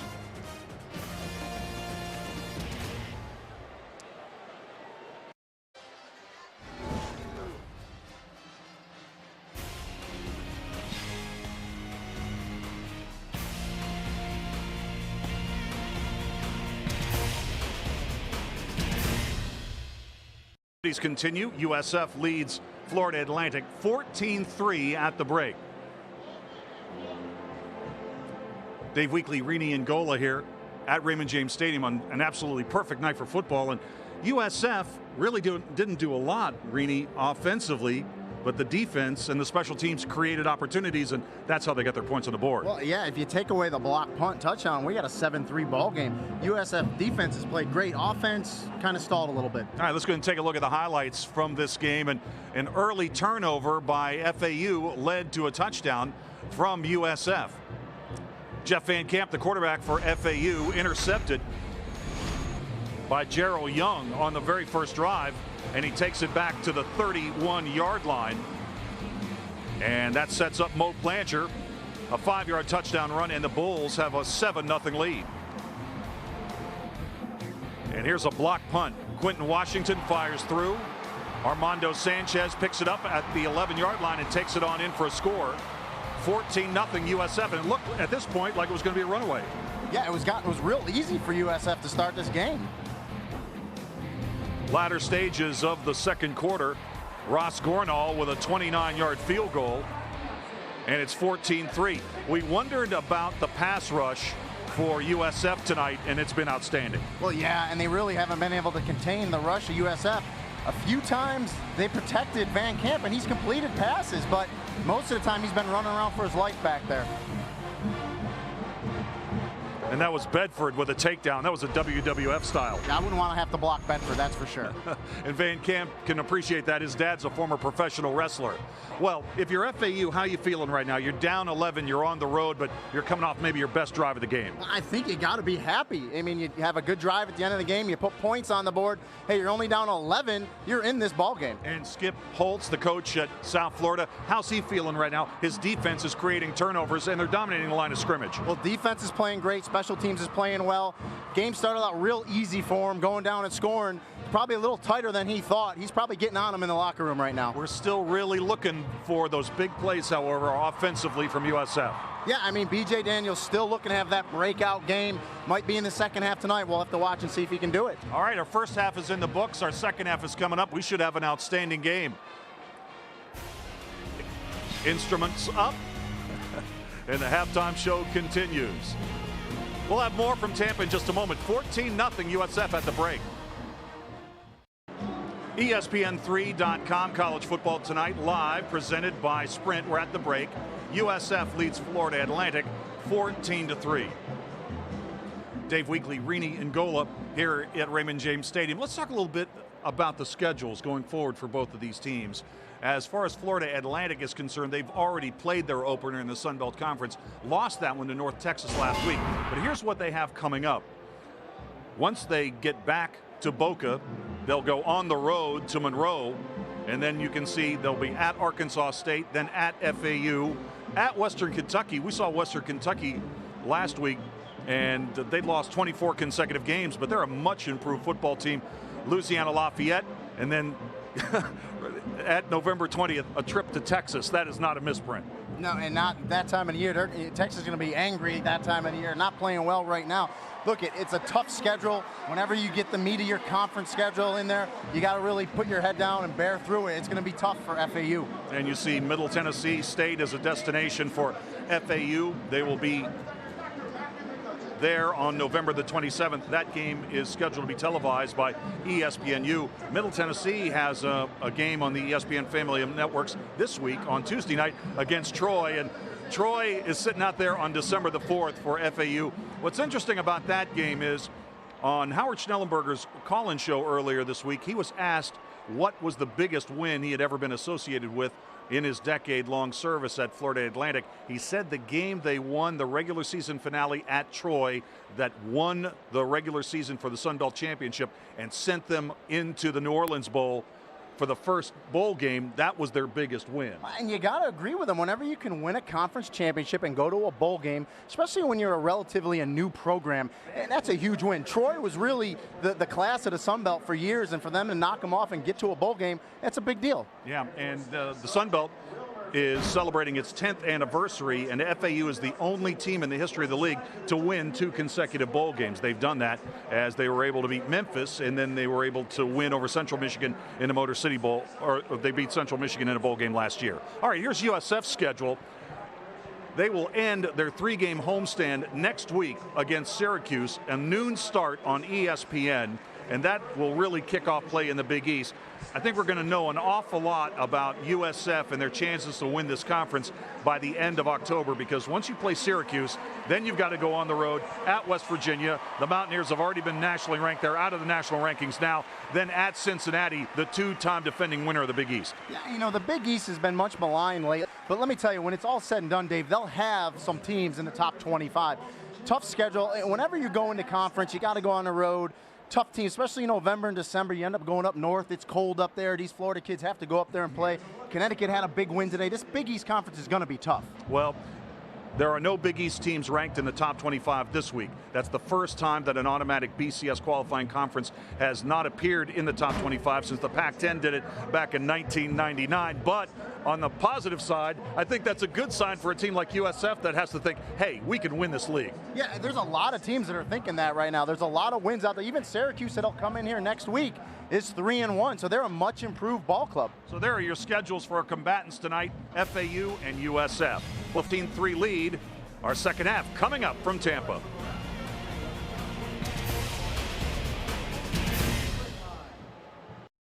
I'm not. ESPN3.com, college football, presented tonight by Sprint. South Florida leads Florida Atlantic 14-3 at the break. The Owls have returned to the field, and we anticipate that the Bulls will be along shortly. Sprint sponsoring our broadcast tonight. Sprint, the Now Network. Our first half stats. Florida Atlantic, all things considered, doing a pretty good job as far as the rushing defense is concerned. USF was 74 yards rushing the football in the first half. Rini, that's pretty good for a team that was giving up over 270 yards a game, the worst rushing defense in the nation coming into this one. Yeah, and if you look at those stats and you didn't know what the score was, you might think FAU's winning. They got more first downs. Like you said, the rushing's close. They almost double them in passing. They're double them in time of possession. The big two that stick out there are the takeaways and 4 sacks. That's really been the difference in this game, and special teams. Yeah, you take a look at that interception that led to the first touchdown drive by USF. They started that drive at the 31-yard line, then they blocked a punt and recovered it and got a touchdown. You take those plays away, but of course those are plays that USF earned. Absolutely. Their defense created those turnovers. Absolutely, they created the turnover, but when you give an offense as good as USF's the ball, a short field to the 31, 9 times out of 10 they're going to drive down the score, and that's what they did. But good job by FAU to kind of, calm everything down and stay in this ball game. Yeah, we really had a lot of fun earlier this week when we talked to Howard Schnellenberger. I don't really think Howard's really too concerned about being behind at halftime. That's happened many, many times over his career. It was really a lot of fun as we were talking with him about some of his influences in college football. He brought up some great names out of the past like Blanton Collier and Bear Bryant, and he had a long and successful relationship with Don Shula as well. He said Don Shula really was the guy that he patterned himself after as far as the day-to-day operations of how to run a program was concerned. I had to pinch myself when I was talking to him. I mean, you're speaking with a legend. I mean, he's really a legend. I mean, him and Joe Paterno have been coaching, together forever. It seems like 40-plus odd years. And Coach Schnellenberger was really excited, and we talked about this earlier, about the new stadium they got being built. Should be done next year. It's an on-campus facility. They're going to be one of only, I think, 4 schools now in Florida. Florida State, UCF, and now FAU that'll have on-campus stadiums. Really excited about that. And you would ask him how long he would coach in that new stadium. He said he's got no plans to stop like Joe Paterno. He's going to coach as long as he can. It's really an amazing story what he has been able to accomplish in Boca Raton. Now a decade-long service there. USF won the toss. They deferred, and so they will get the football to start our third quarter of play. Lindsey Lamar back to receive the kick. And if you're looking for a big play by the Bulls, number 5 might be your guy. He has got speed to burn, a converted running back, an electrifying guy when he gets his hands on the football.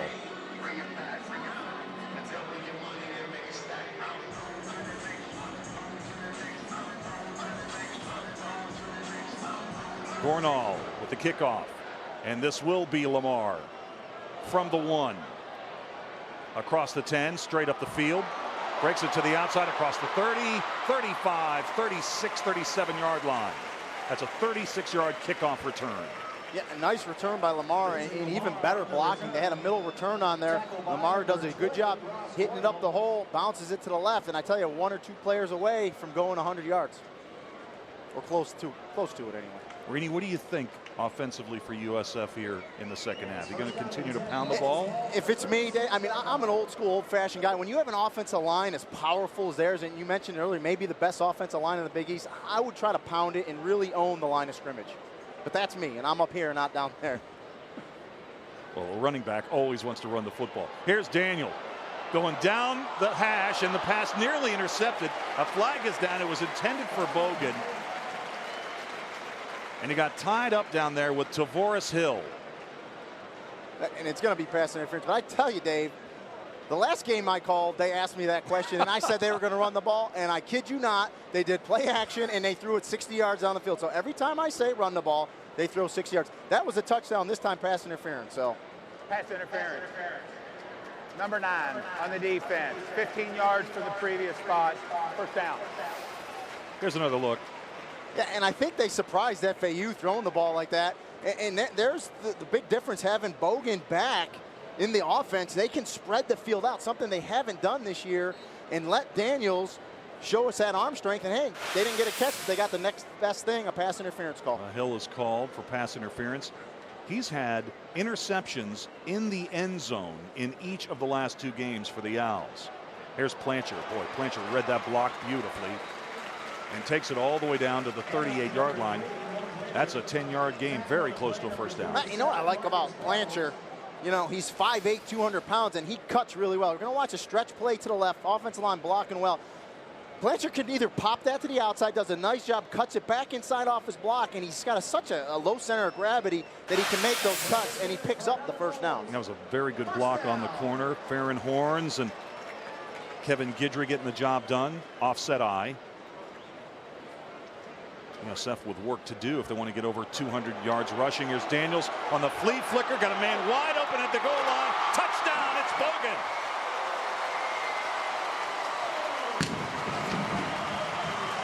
'38-yard touchdown. And boy, did the FAU defensive backs bite on that hook, line, and sinker. B.J. Daniels had all day. Bogan actually turned at the goal line and could catch the ball like a punt.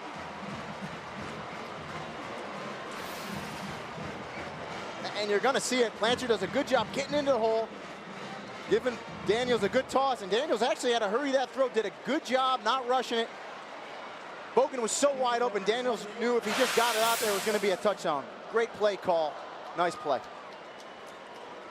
Maikon Bunani on to add the extra point.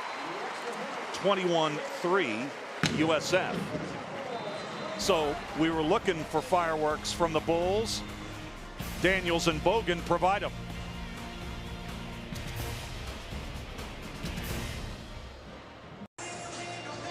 USF leads Florida Atlantic 21-3. Less than a minute into our second half. A flea flicker pass. B.J. Daniels to Dontavia Bogan covered 38 yards for the score. You know, last week, after a late first half touchdown by Mo Blanchard, they fired the cannons inside the Buccaneer pirate ship. And it kind of took everybody by surprise. Skip Holtz wasn't expecting that. Of course, coming from East Carolina, the Pirates, he was kind of used to the whole motif. But everybody who has seen the cannons go off after a score by USF here in the stadium has really liked it. And Bogan, I think, is going to make that cannon go off quite a few times. Here's Floyd, still on his feet, and stretches that kickoff return out beyond the 30, near the 32-yard line. So that momentum that Florida Atlantic had late in the first half when they put together their best drive that culminated with a short field goal that made it 14-3 at the break. Now they find themselves facing their biggest deficit of the night. You like the imagination from the USF offense running the flea flicker, and that may just be what the doctor ordered to get B.J. Daniels going in this game. And the season, for that matter. Well, here comes the FAU on offense for the first time in the third quarter, and we see the USF defense out on the field. They had 4 sacks in the first half. Owls not ready to disregard the running game tonight. Craig Marshall able to bring down the ball carrier, Alfred Morris. You know, and that interior defensive line of USF so good. Seems like, Dave, you're calling out a different guy's name every time. I just go down the line. Bedford, Grissom, McLean, Marshall, they're all making plays. And Alfred Morris, who won the rushing title in the Sun Belt Conference last year, that was his 10th carry. He's got 10 carries for 17 yards. That's all. Van Camp, they roll the pocket effectively, and he's able to throw a strike in there. Avery Holly made the reception short of the first down. It'll be 3rd down and 4. This USF defense did a very good job on Bobby Rainey last week of Western Kentucky. Rainey came in after playing against Nebraska and Indiana and UK and was averaging about 150 yards a game. USF was able to shut him right down defensively. They did a very, very good job against Rainey. Only gained 64 yards on 21 carries. And they're doing equally as well with Morris tonight. 3 wide receivers, 3rd and 4, possession down. McLean chases Van Camp out of the pocket. Now he's given ground and he's sacked again. That's the 5th sack of the night. Driven to the ground by Craig Marshall. They're just taking turns getting to the quarterback, Dave. I mean, give Terrell McLean a lot of credit. He forced him out of the pocket. He was running, and Marshall cleans it up. And you're going to see Van Camp drop straight back. Big Terrell McLean beats him, forces him out of the pocket, and Craig Marshall cleans him up. And I tell you what, Jeff Van Camp felt that. I think I felt it all the way up here. That's the 5th sack, a 20-yard loss. Yeah, you don't usually see big guys run that fast, except if it's after a quarterback or something to eat. So here's Grudy on to punt the football. Soccer-style kick. High spiraling kick. Mitchell, no fair catch. Takes it at the 30. Had a 67-yard return last week against Western Kentucky. He gets the corner. Makes the sideline. Finally bumped out of bounds, but this one is coming back. There's a flag back at the USF 31. You like that out of your playmaker, though. Try to make the catch and try to make a big play. You got to like that.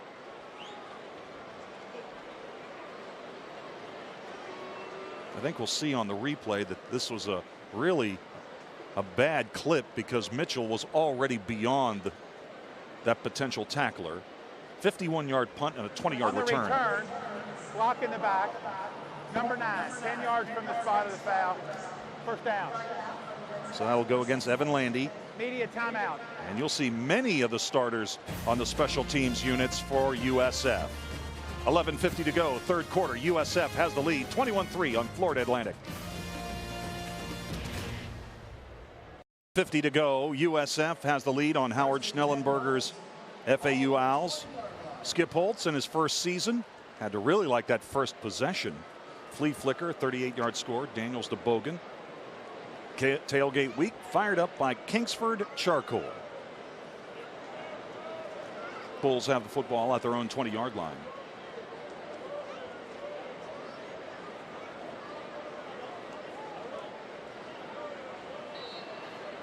And we're set for play. Bogan at the bottom of your screen. Farron Horns is lined up as a flanker in the offset eye. Handoff to Mo Plancher. And Plancher nearly able to break that tackle, but he does go down. Marcus Bartels made the stop. Florida Atlantic playing without 2 defensive starters. Tavius Polo, one of the best players in the Sun Belt, and Daniel Joseph. 2 starters out. David Terrell and Demetrius Williamson all out for being involved in a party after last week's game and the promotion of the party following the loss to North Texas. B.J. Daniels on the keeper.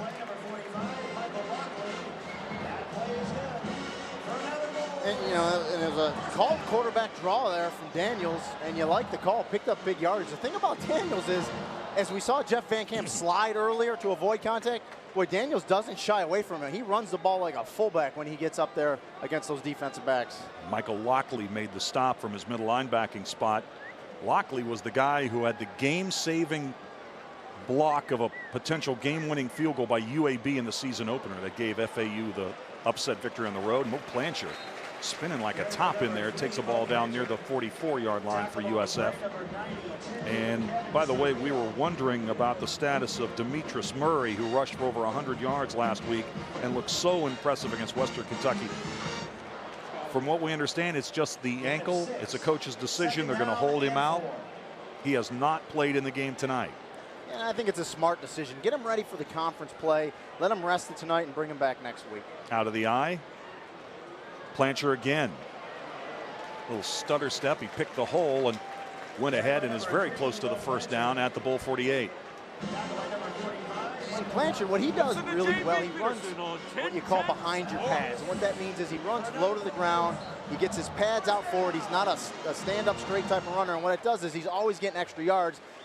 And for a runner like that, helps him get that extra yard for a first down, as he just did. Now Lockley with his second consecutive tackle. B.J. Daniels running for his life, able to escape, still running, going to tuck it, and takes it near the 45-yard line of FAU, and it looked like he was dead to rights. He ran about 60 yards to pick up 5, but you know what? That's what B.J. Daniels can do. He's that explosive. We're going to watch the replay here, and you said it, Dave. He looked dead to the rights about 3 different times. Now, the normal quarterback, once he escapes this, like right there, he's looking to throw it away. Not B.J. Daniels. He's looking to get in open field and go 50 yards. He really turned that negative into a positive. Nearly lost the football, but found it. Here's the pitch to Marcus Shaw. We saw him briefly in the first half. Shaw gets wide, breaks a tackle. Flag is down. Shaw knocked out of bounds at the 35. Just a freshman from Arcadia, Florida. And he runs hard. He was trying his best to get to the outside. He did ultimately, but I think someone from USF is going to get caught with their hand in the cookie jar and get a holding call here on the outside.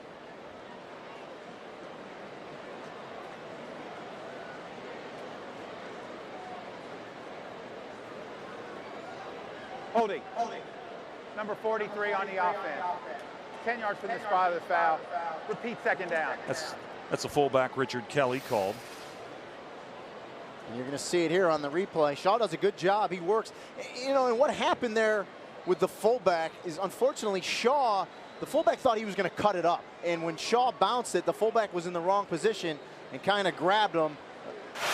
You don't want to blame it on Shaw, but, you know, when a fullback's working hard for you like that, you can't really blame him. He's just trying to do the best he can. The ball got bounced. He thought it was going to come up inside. It happens. It takes an 18-yard gainer off the board. Shaw, true freshman. In a high school game against Estero, he had a game, 8 carries, 344 yards, and 5 touchdowns. Was there a defense? Holy cow, are you kidding me? Now, he looks like he's going to be a good one here. He looks he's very going to put good. up a lot of numbers in his career. Second down and 14. Bulls with the ball and the lead. They had a 14-3 lead at the break. They have never trailed tonight. It's 21-3 now. B.J. Daniels with the pass. Complete. Stephen Bravo Brown and miss. And is stoned at the 25. And that's where USF will take over first and 10. So USF in full control right now, leading 24-3. They've got the football. 49-yard punt. You know, you were talking earlier here in the second half about the exciting things that are going on in Boca Raton around FAU and the new football stadium that Howard Schnellenberger and company will move into next season. And there it is. That's beautiful. And it'll help recruiting so much. When you have an on-campus facility like that, boy, it really does wonders for a recruit. Their campus is less than 2 miles away from the Atlantic. That doesn't hurt. No, B.J. Daniels, great protection. Boy, shows off the arm. Incomplete. First time we've had a chance to mention the name Andrew Shields. Talking about the FAU players from the Wharton School in Tampa. They're Shields. USF, they were involved with Shields very early in his development, and he's another one of those hybrid tight ends. You can split him out wide. He gets down the field. Incomplete, however. Plancher, ooh, he took a big hit and falls forward near the 32-yard line. He absorbs those hits well, and let me tell you, he usually gives more than he receives, and he's always falling forward. You really love that out of your running back. Plancher now 16 carries on the night. 16 carries unofficially, 81 yards. He's already got a touchdown. A 5-yard score on USF's opening drive following an interception. B.J. Daniels throwing free and easy, but too tall for Bogan near midfield. And that time the safety baited him into the throw. Bogan looked open, but the safety was sitting on top of that route, and B.J. Daniels would have had to make a perfect pass or would have been intercepted or incomplete, and it was incomplete. Good job by the safety there for FAU. Justin Brockhouse-Kahn on to punt the football. He was dealing with some back spasms early in the week. Coming for the block. He's able to get it away. And it takes an FAU roll and will roll dead at the 40.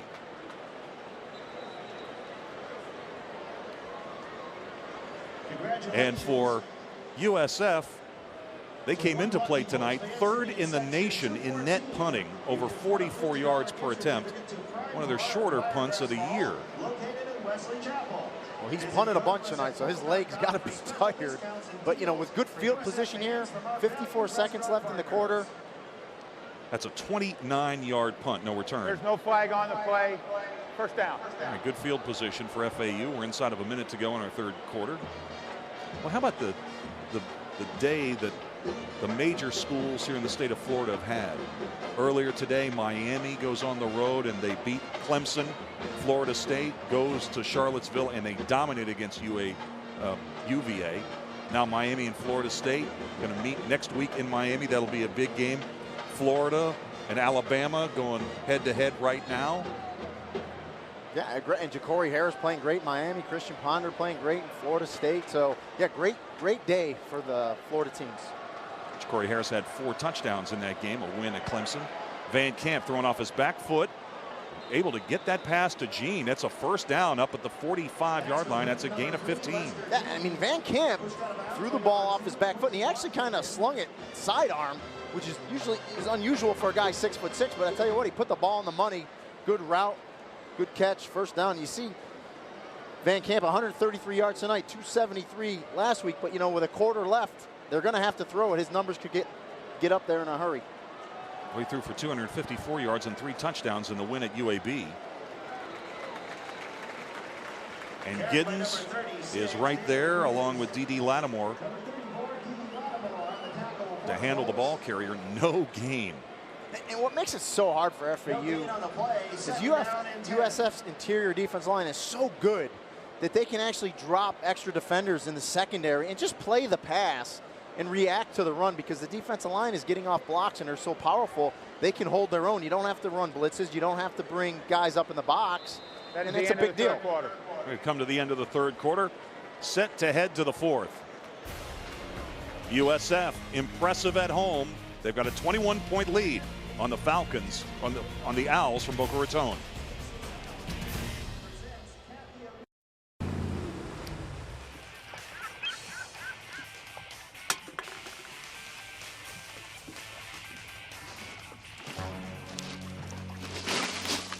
What?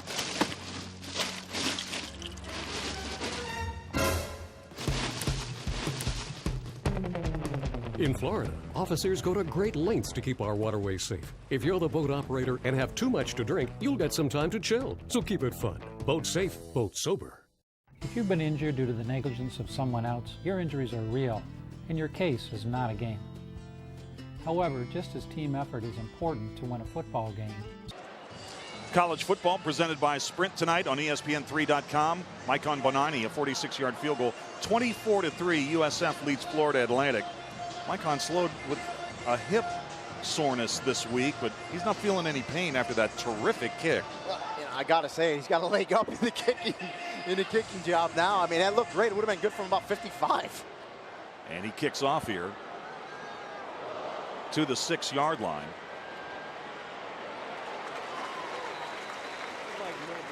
First return of the night for Daniel. That was Travis Jones. So Travis Jones on the kickoff return. Bonani, when you think about him, of course, he had that accident last year that really took him out of the mix, a very serious accident. But you think back to that game-winning kick he had against Kansas when they were nationally ranked back in '08. He grew up in Brazil, Sao Paulo, and then moved to Lake Wales. Imagine that. You live in Sao Paulo, and then you go to Lake Wales when you're 11 years old. A little different. Yeah, just a real culture shock there. And that was a great kick. Van Camp able to get it away. Pass is caught across the 30 up to the 31-yard line. Julius Cartwright. So our first look at Cartwright, a true freshman from South Euclid, Ohio. And he does a nice job catching the ball, picking up 8 yards. But I tell you, Van Camp's got to be like, holy cow, guys, dodging bullets right and left just to throw the ball.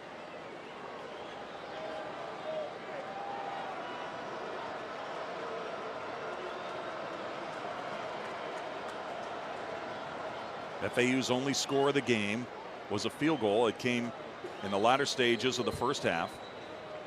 Carried by number 32, Alfred Morris bumped out of bounds.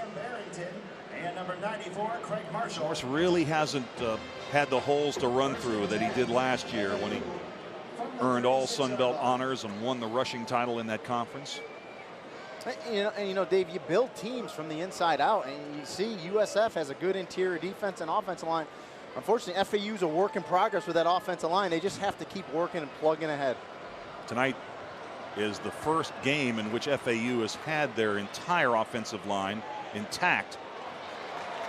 Avery Holly is thrown down. Mr. Raymond with the tackle for South Florida.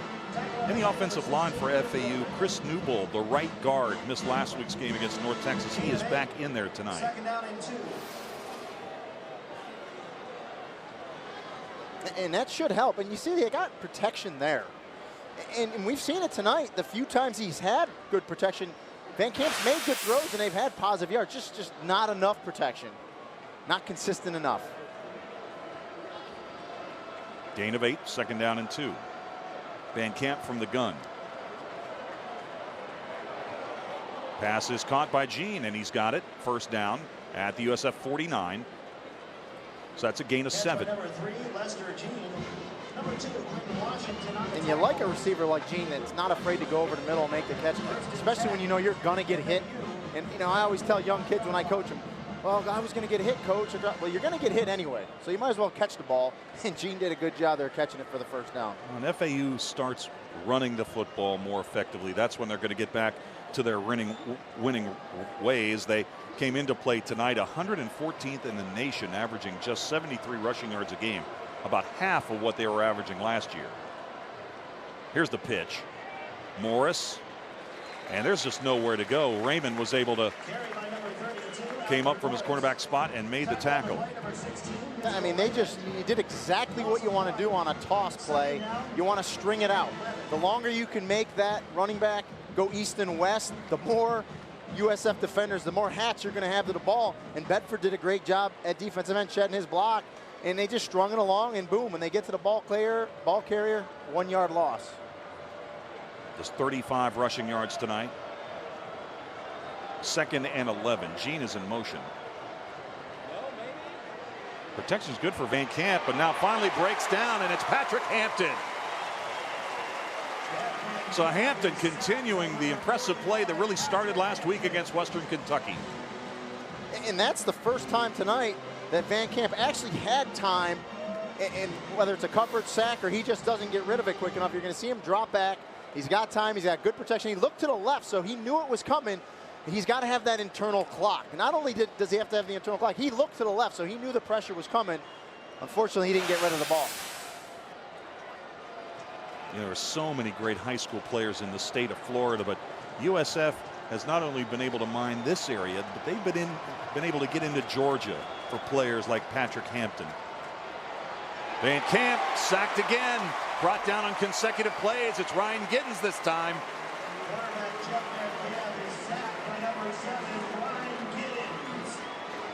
7th sack of the night. And you know the thing I like, Dave, is we're calling out different names. I mean, a lot of different USF defenders are contributing to this great defensive effort. And I mean, it's 4th, and I can't even see that far, how far it is. And you're going to see the replay here. And they only got 2 down linemen, 1 defensive end standing up, and they just beat the blocks. It's as simple as that. I mean, Giddens goes right up, beats the block, and he's got a sack. Grudy on the punt. Mitchell will take it at the 20-yard line. Makes 2 men miss and is stoned at the 25, and that's where USF will take over 1st and 10. So USF in full control right now, leading 24-3. They've got the football. 49-yard punt. You know, you were talking earlier here in the 2nd half about the exciting things that are going on in Boca Raton around FAU and the new football stadium that Howard Schnellenberger and company will move into next season. And there it is. That's beautiful. And it'll help recruiting so much. When you have an on-campus facility like that, boy, it really does wonders for a recruit. Their campus is less than 2 miles away from the Atlantic. That doesn't hurt. No, B.J. Daniels, great protection. Boy, shows off the arm. Incomplete. First time we've had a chance to mention the name Andrew Shields. Talking about the FAU players from the Wharton School in Tampa. They're Shields.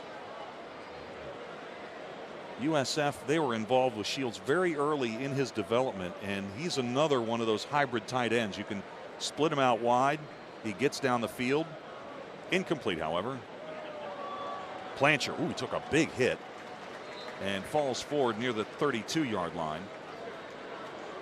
Carry by number 3. He absorbs those hits well, and let me tell you, he usually gives more than he receives, and he's always falling forward. You really love that out of your running back. Blanchard now 16 carries on the night. 16 carries unofficially, 81 yards. He's already got a touchdown. A 5-yard score on USF's opening drive following an interception. B.J. Daniels throwing free and easy, but too tall for Bogan near midfield. And that time the safety baited him into the throw. Bogan looked open, but the safety was sitting on top of that route, and B.J. Daniels would have had to make a perfect pass or would have been intercepted or incomplete, and it was incomplete. Good job by the safety there for FAU. Justin Brockhouse-Kahn on to punt the football. He was dealing with some back spasms early in the week. Coming for the block. He's able to get it away. And it takes an FAU roll and will roll dead at the 40.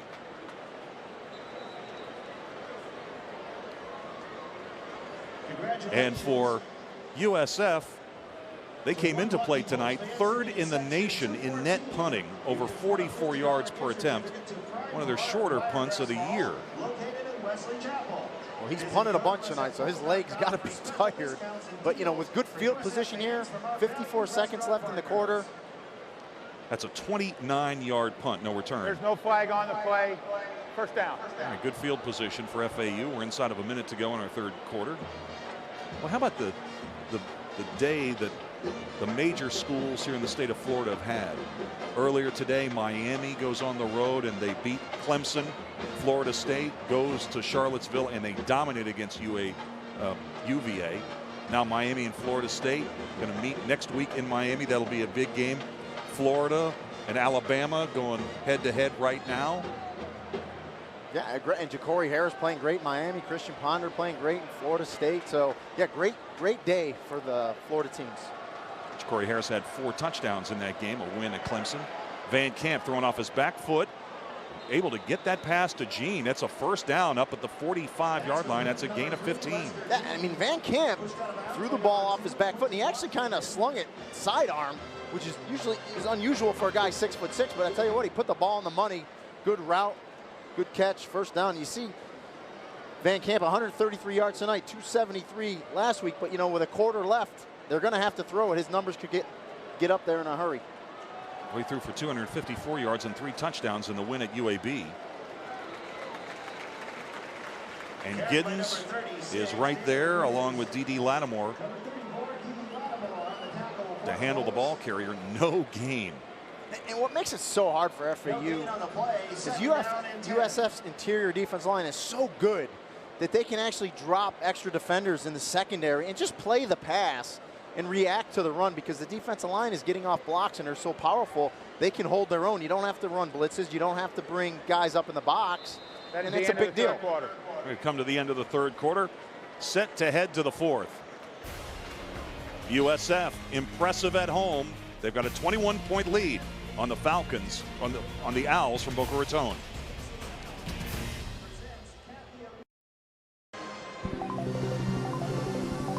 College football on ESPN3.com, presented by Sprint, the Now Network. Going to the 4th quarter.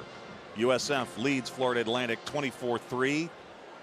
Here's the offensive line coach for FAU. That's Dale Williams, and he will get those guys coached up. That gang has allowed 7 sacks, however. The offensive line is going to come together. Williams was a tremendous offensive lineman in his own right at West Virginia, on one of the West Virginia teams that played in the Sugar Bowl against the Florida Gators. Van Camp knocked off the football and lucky to get it back, or did he? Fumbled. He lost it, and it's recovered by the Bulls. It was a low snap. He was knocked away from it, and Jaquez Jenkins came through and picked up the football. And Van Camp got shaken up on the play. I mean, he got hit like a freight train. The snap was low. He was going to get hit regardless. And, you know, the defense, what can you say? I mean, they're playing lights out tonight for South Florida. I mean, you're going to see the snap. It was low. It was just like a freight train busting through there.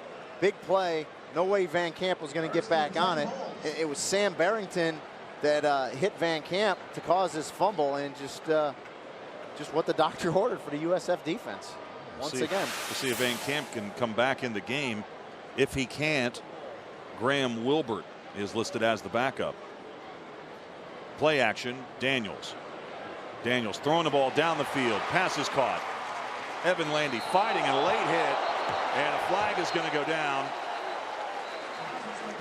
Malik Eugene is going to be called for the hit. And it's totally frustration. I mean, you can see it. Landy was clearly out of bounds. Eugene hits him way late, and it's just frustration being on the field. This FAU defense has been on the field a lot. Personal foul.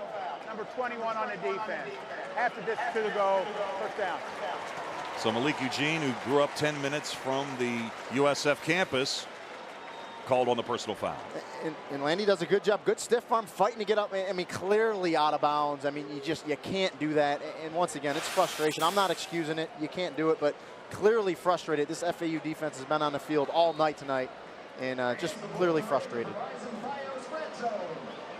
Van Camp still getting some attention on the sideline. Plancher already with 1 touchdown tonight. Takes it down near the 12-yard line as he goes off the right side. I think Plancher does so well that I like is he avoids getting tackles for losses. He slips off a lot of tackles in the backfield, and although it's only going to show up as a 1 or 2 yard gain, he really prevented a 2-yard loss. So in essence, it's a 4 or 5 yard play, and he does that a lot. Bogan to the top of your screen. Landy's a flanker up there. Daniels under center. B.J. Daniels has looked more confident throwing the football here in the second half. Again, it's Plancher. Plancher inside the 10, very close to the first down. Needed the 4-yard line to pick it up. Boy, really doing a good job reading his blocks on that sweep. You were reading my mind again. Yeah, he does an excellent job reading the blocks. And when you have a good experienced offensive line and they pull and get out in front, you just kind of hide. When you're 5'8" like Plancher, you kind of get behind them and power through, and they're knocking on the door again. Well, not only does USF have great starters on that offensive line, they've got good depth in there. Danis Estenor is in there at the right guard spot right now. Daniels, I don't know if he got it. Going to depend on the spot. Finally, the whistle. Needed to cross the 4-yard line to get the first down.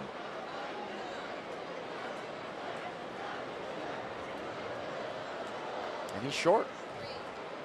But we'll see what Skip Holtz decides to do here. I wouldn't be surprised if he goes for I was going to say, I think he's going to go. BJ, someone's got to show him how to strap that helmet up, because that helmet seems to come off an awful lot for BJ Daniels. You don't want to get hurt in that pile. USF just 1 of 4 on 4th down conversion attempts this year. 4th and less than a yard. Power set. 2 tight ends. Plancher. He's got it and takes it down near the 1-yard line. It looked as if he was going to be trapped in the backfield, and the veteran, the 6th-year senior, took it inside rather than outside and picked up the yard. Exactly what I was talking about. You thought he was going to get stopped in the backfield, turnover on downs. You're going to see it, and they kind of did a little stretch play here, which, you know, on 4th and 1, you really like to pound it up in there, but he does a good job. He breaks a tackle, puts it down, doesn't score the touchdown, but he gets the first down. Plancher closing in on a 100-yard night. Who else? Mo Plancher. Touchdown, USF.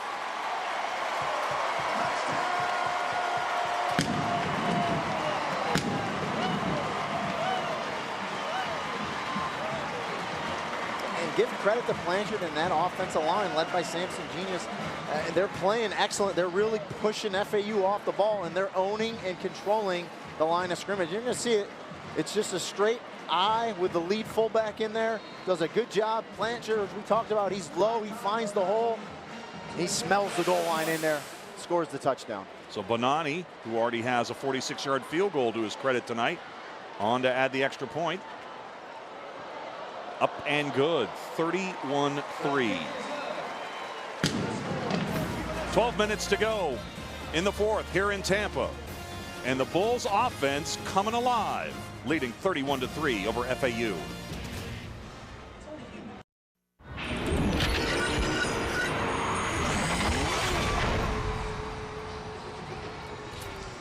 Well, lots of push-ups in the student section when you got 31 points on the board.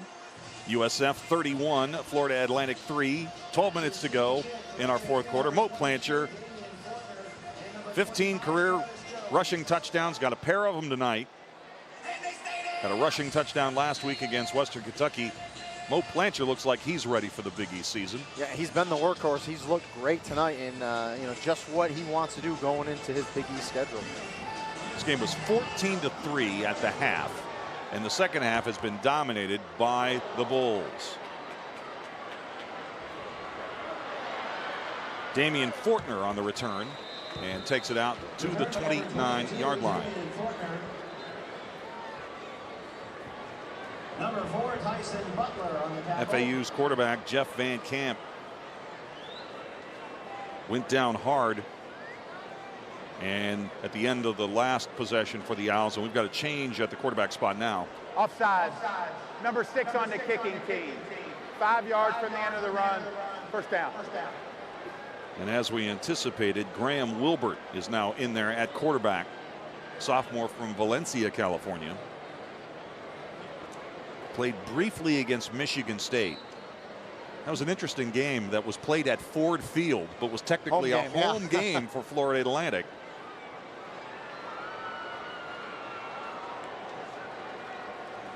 So Van Camp most likely will not return.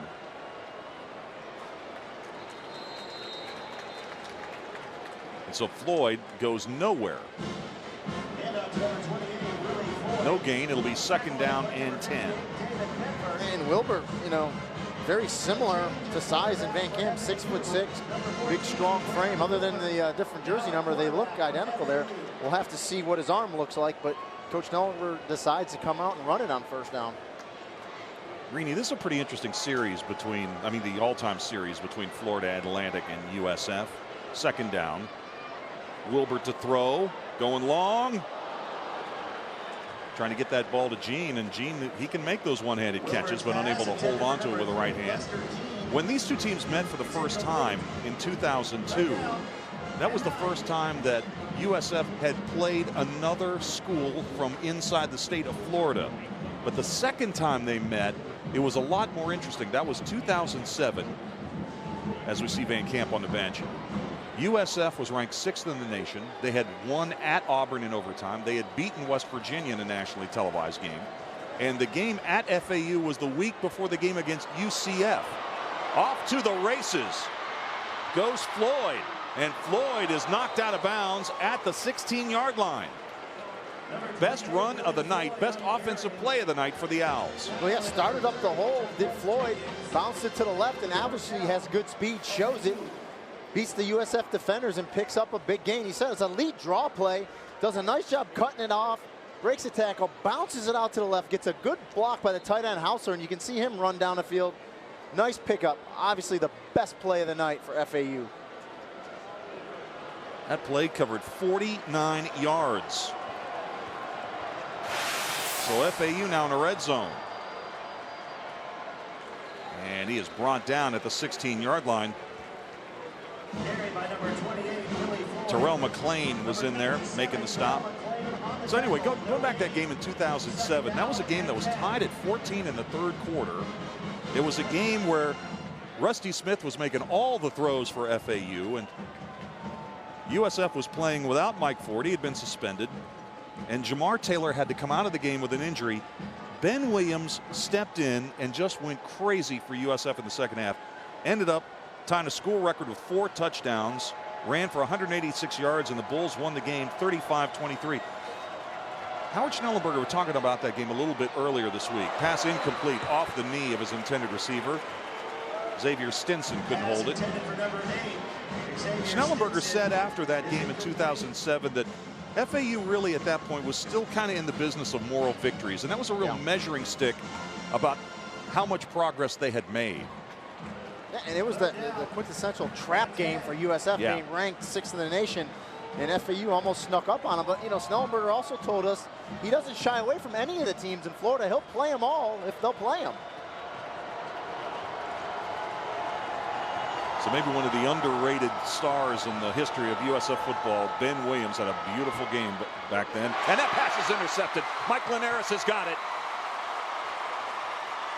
And he is brought down. And how about this defense for USF tonight? Have they been opportunistic, creating turnovers, getting sacks, doing all the things the fans and the media here in Tampa wanted to see? Bend, but don't break. They've done it all night tonight. You know, the few times FAU has gotten yardage, they've stopped them. And we're going to look at a replay here. And this is tough for Graham Wilbert to come in under this type of, look at the pressure he's under. And what a great job to step in front of that pass and pick it off. Linares does a great job. On the return, personal foul, number 7 on the return team. Half the distance to the goal, first down. But Linares does a great job reading the quarterback. Wilbert steps in front. Now, the one thing I'll tell Linares is you're not going to outrun a receiver to the sideline. Just get upfield. And, you know, they're looking at his shoulder, so he might have banged it up a little bit on that return. So it's a turnover nonetheless. And if you're going to get a 15-yard penalty, Dave, 15-yard at the 5's a good place. That's it's a good only play. a 2.5-yard penalty. Yeah, just a few feet. So B.J. Daniels steps back in under center. Daniels tonight, 10 of 15, 130 yards. And Dontavia Bogan struggles out to the 8-yard line. Picked up about 3 yards after the contact. Rushing the football tonight for USF, Planchers led the way, 20 carries, 93 yards, a pair of touchdowns. Daniels with 7 carries for 36 yards tonight. Pitch pass to Landy. Stiff arm and driven out of bounds. And flag, that's going to be a personal foul. Another personal foul against FAU.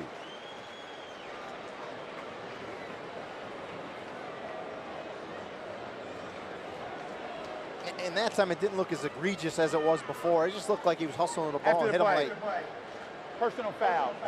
Number 21 on the defense. 15 yards from the end of the run. First down. And it's Malik Eugene again, Dave. Wow. It's going to be his second personal foul. Late hit out of bounds. And Schnellenberger's talking to him. We'll take a look at it here. Malik Eugene is definitely frustrated. And again, he didn't get him much, but he got him enough. You have to lay off him. You got to understand that the line judge is running down, looking at that, and they're going to throw the flag every time. Bradley Battles, 24, has checked in at the tailback spot. Daniels on the play action, and he is dropped for a sack. B.J. Daniels is sacked. Sacked by Randall Johnson. Randall Johnson, the weak side linebacker, redshirt freshman from Miami. And not too many highlights with the FAU defense, but a nice job, good pressure. And Randall Johnson comes off the left side and does something it's hard to do. Wrap up B.J. Daniels and keep him down.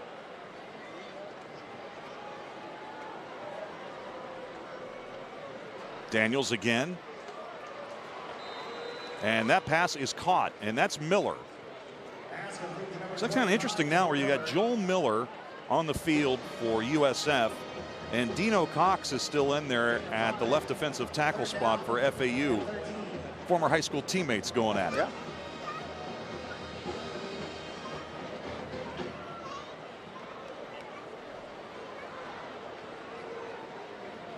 Third down and 13. Daniels fires, incomplete. No flag. Oh, check it. There is a flag. A late flag came in on that as Bravo Brown was looking for the call. Marcus Bartels had the coverage for the Owls.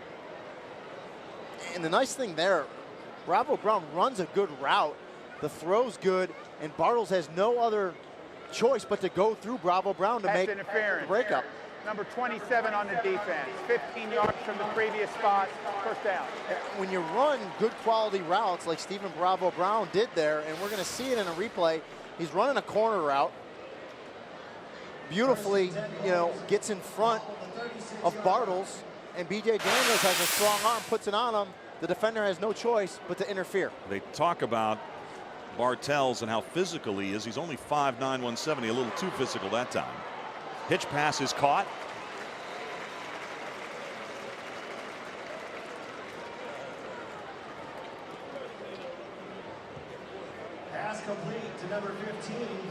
So first catch of the year for Victor Mark.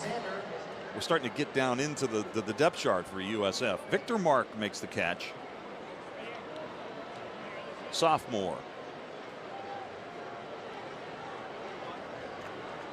Bradley Battles on the carry. That's his first touch tonight. So they're able to work some other running backs in there. They're getting B.J. Daniels loose. They're running a lot of hitch patterns on this drive, and that usually sets up a hitch and go. So let's see if they go downfield in this drive one last time. These young freshman running backs. Battles again. Look how impressively he's running. Fights his way all the way down to the FAU 39-yard line. It's a gain of 13. Well, it's picture perfect. I mean, when you run that toss sweep, it's nice because when you have your back, if he's got good vision, which most tailbacks do at the FBS level, they're going to pick and find their hole and explode. The young man showed some explosion there. Bravo Brown at the top. Farron Horns. And we've got a change at quarterback now. Bobby Eveld is into the game. And he hands off to Battles.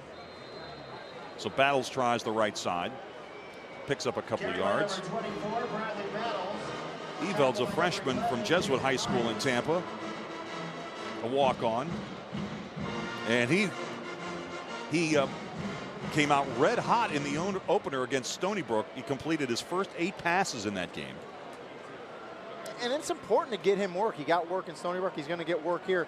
You know, going into the conference season, conference schedule, you never know what's going to happen. USF has found a punt returner, but Mitchell really couldn't get it cranked up there. 31-3 USF. Average Angler Adventures is looking for your catch of the week. Log on to BHSN.com, click on fishing, and find the email bait bucket link. Send your most recent photos and then watch Sunday Night Fish Fry every week beginning at 7 and look for your picture.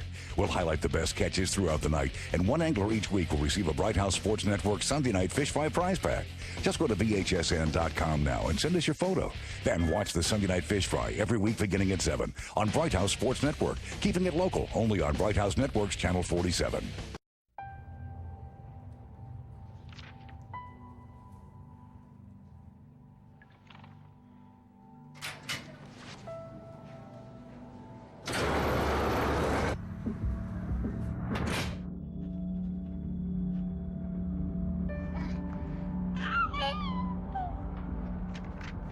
Life's this hard, graduating can be even harder.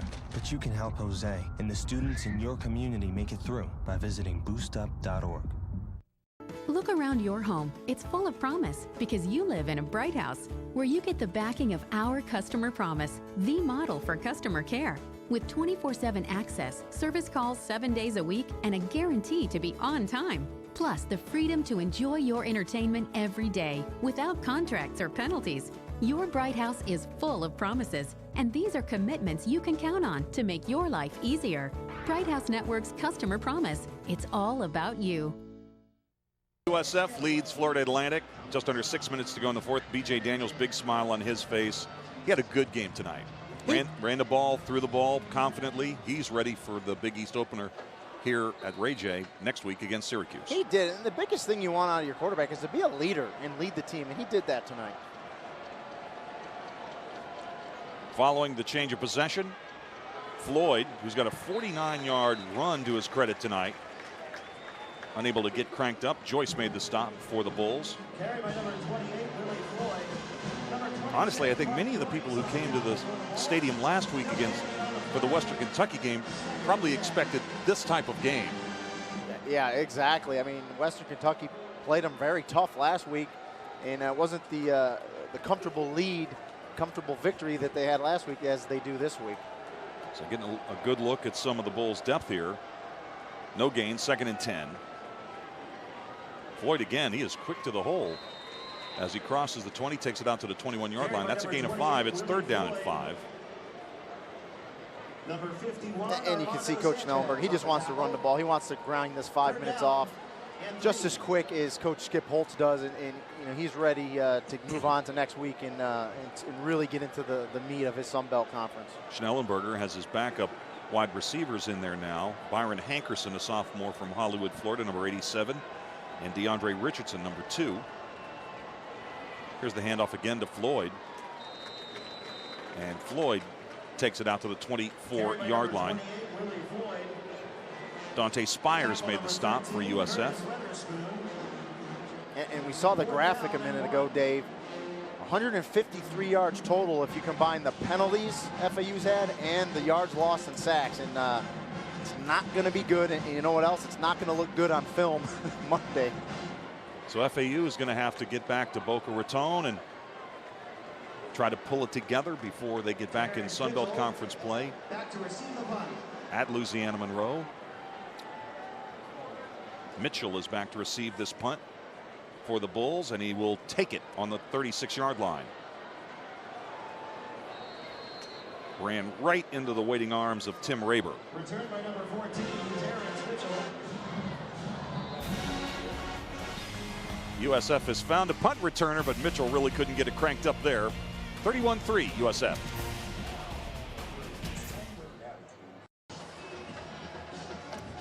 Look on the face of quarterback Jeff Van Camp kind of says it all about FAU's performance tonight. They're on the short end of a 31-3 game in Tampa. Howard Schnellenberger said earlier this week that if they had been able to win this game, it would have been the biggest win in school history. They are scheduled to play in mid-September next year in Boca Raton. Of course, they'll be moving into their new stadium. Bradley Battles is whacked down to the ground on that carry. David Hines with the stop. I think that game is scheduled for September 17th, 2011. That may be a little bit too early for the new stadium. I was going to say, and I was reading something where they would love USF to open that stadium, be the opponent, but I don't know if it's going to work out. South Florida opened FIU's new stadium a couple of years ago. Second down and 9. Pitch back to Battles. Eveld continues at quarterback here in the later stages of this game. Coming in for B.J. Daniels, who had a solid game. Looked a little bit more confident in the second half. Throwing the ball, threw some outstanding passes tonight. He really did it. And I tell you what B.J. Daniels does very well. He throws that deep out pattern, that 18-yard out, the dig route. He's got a strong arm. When you roll him out, boy, he is dangerous because he can throw that route, but he could also run the ball. Double threat.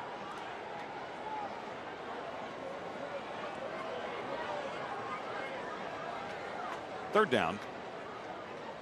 Eveld flushed out of the pocket and sacked. Caught from behind and sacked. That's Martin Wright. Martin Wright is sophomore from Miami. One of the quickest of the down linemen for the Owls. Punting situation coming again. Now, he's probably glad he was chasing Eveld, though, and not Daniels. But he'll take the sack. Justin Brockhouse-Kahn. Brockhouse-Kahn on to attempt his 4th punt of the night.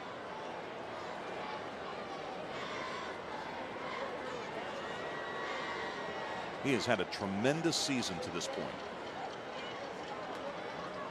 USF came into play tonight amongst the nation's best teams in terms of net punting. Brockhouse-Kahn got that one out quickly, and a fair catch called for at the 25-yard line. That was Holly back there on the punt return for FAU. A good opportunity for Florida Atlantic, 34-yard punt. Good opportunity for Florida Atlantic to get their program here in Tampa, expose the program.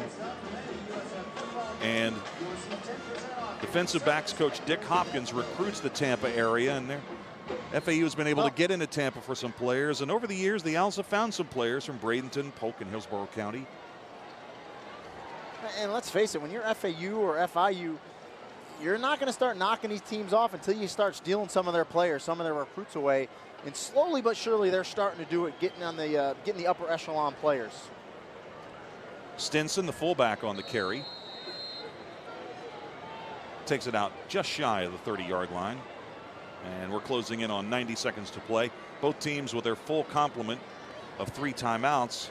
But I think the coaches would just like to get this one in the barn if they can. Absolutely. You know, with 1:30 left, you don't want any injuries, obviously.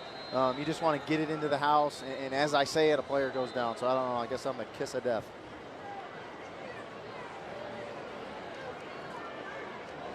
It's Armando Sanchez. Sanchez has played a big role in this game on special teams and scored a touchdown on the punt block in the first half. And you hope he's just cramping, Dave. It's a hot, humid night here in Tampa, so you hope he's just cramping. It's nothing serious, and we can get him off the field. He's okay. Yeah, I think you called it. It's a good sign running off the field. Got to hydrate in Florida. Got to drink a lot of water. So USF on the verge of going 3-1 heading into the Big East season. They were a little bit more, or a lot more actually, offensive minded tonight. Got some points up on the board. I think they have to feel pretty good going into homecoming next week against Syracuse about their chances in the Big East. Yeah, absolutely. 31 points. And you know what? And this defense was just stellar. Oh, they were great. I mean, Mark Snyder, defensive coordinator, just has to be thrilled going into this Big East schedule with the performance his defense put on this Florida Atlantic team tonight. Curtis Weatherspoon, Matt Milk make the hit. I'm sure Mark Snyder, first-year defensive coordinator, former head coach at Marshall, former co-defensive coordinator at Ohio State, had to like the performance tonight. He was linebacker coach at Youngstown State for then head coach Jim Tressel when I played against him at UMass. So I know I'm dating myself there, Dave, but hey, he was a very good defensive player at Marshall. So hold some records there defensively. Third down play. Carried by number 25, Travis Jones. Travis Jones, an opportunity to carry the ball again. That's his second carry tonight. And we will not have to snap the football again. Tackle was by number 93, Jimmy Thompson. So Howard Schnellenberger and Skip Holtz. Surprisingly, Howard Schnellenberger and Lou Holtz never met with both as head coaches in their career. That's kind of unusual with Schnellenberger's half-century in the game. So USF picks up the victory 31-3. FAU drops to 1-3 on the season. So for Rini Ngolia, I'm Dave Weekley saying so long from Raymond James Stadium in Tampa, Florida, where the final score, the Bulls of USF defeat FAU 31-3. For an archived copy of this entire game as well as other games on our family of ESPN networks, log on to ESPN3.com. This has been a presentation of ESPN, the worldwide leader in sports. The Big East season is next for USF. A big win tonight over FAU.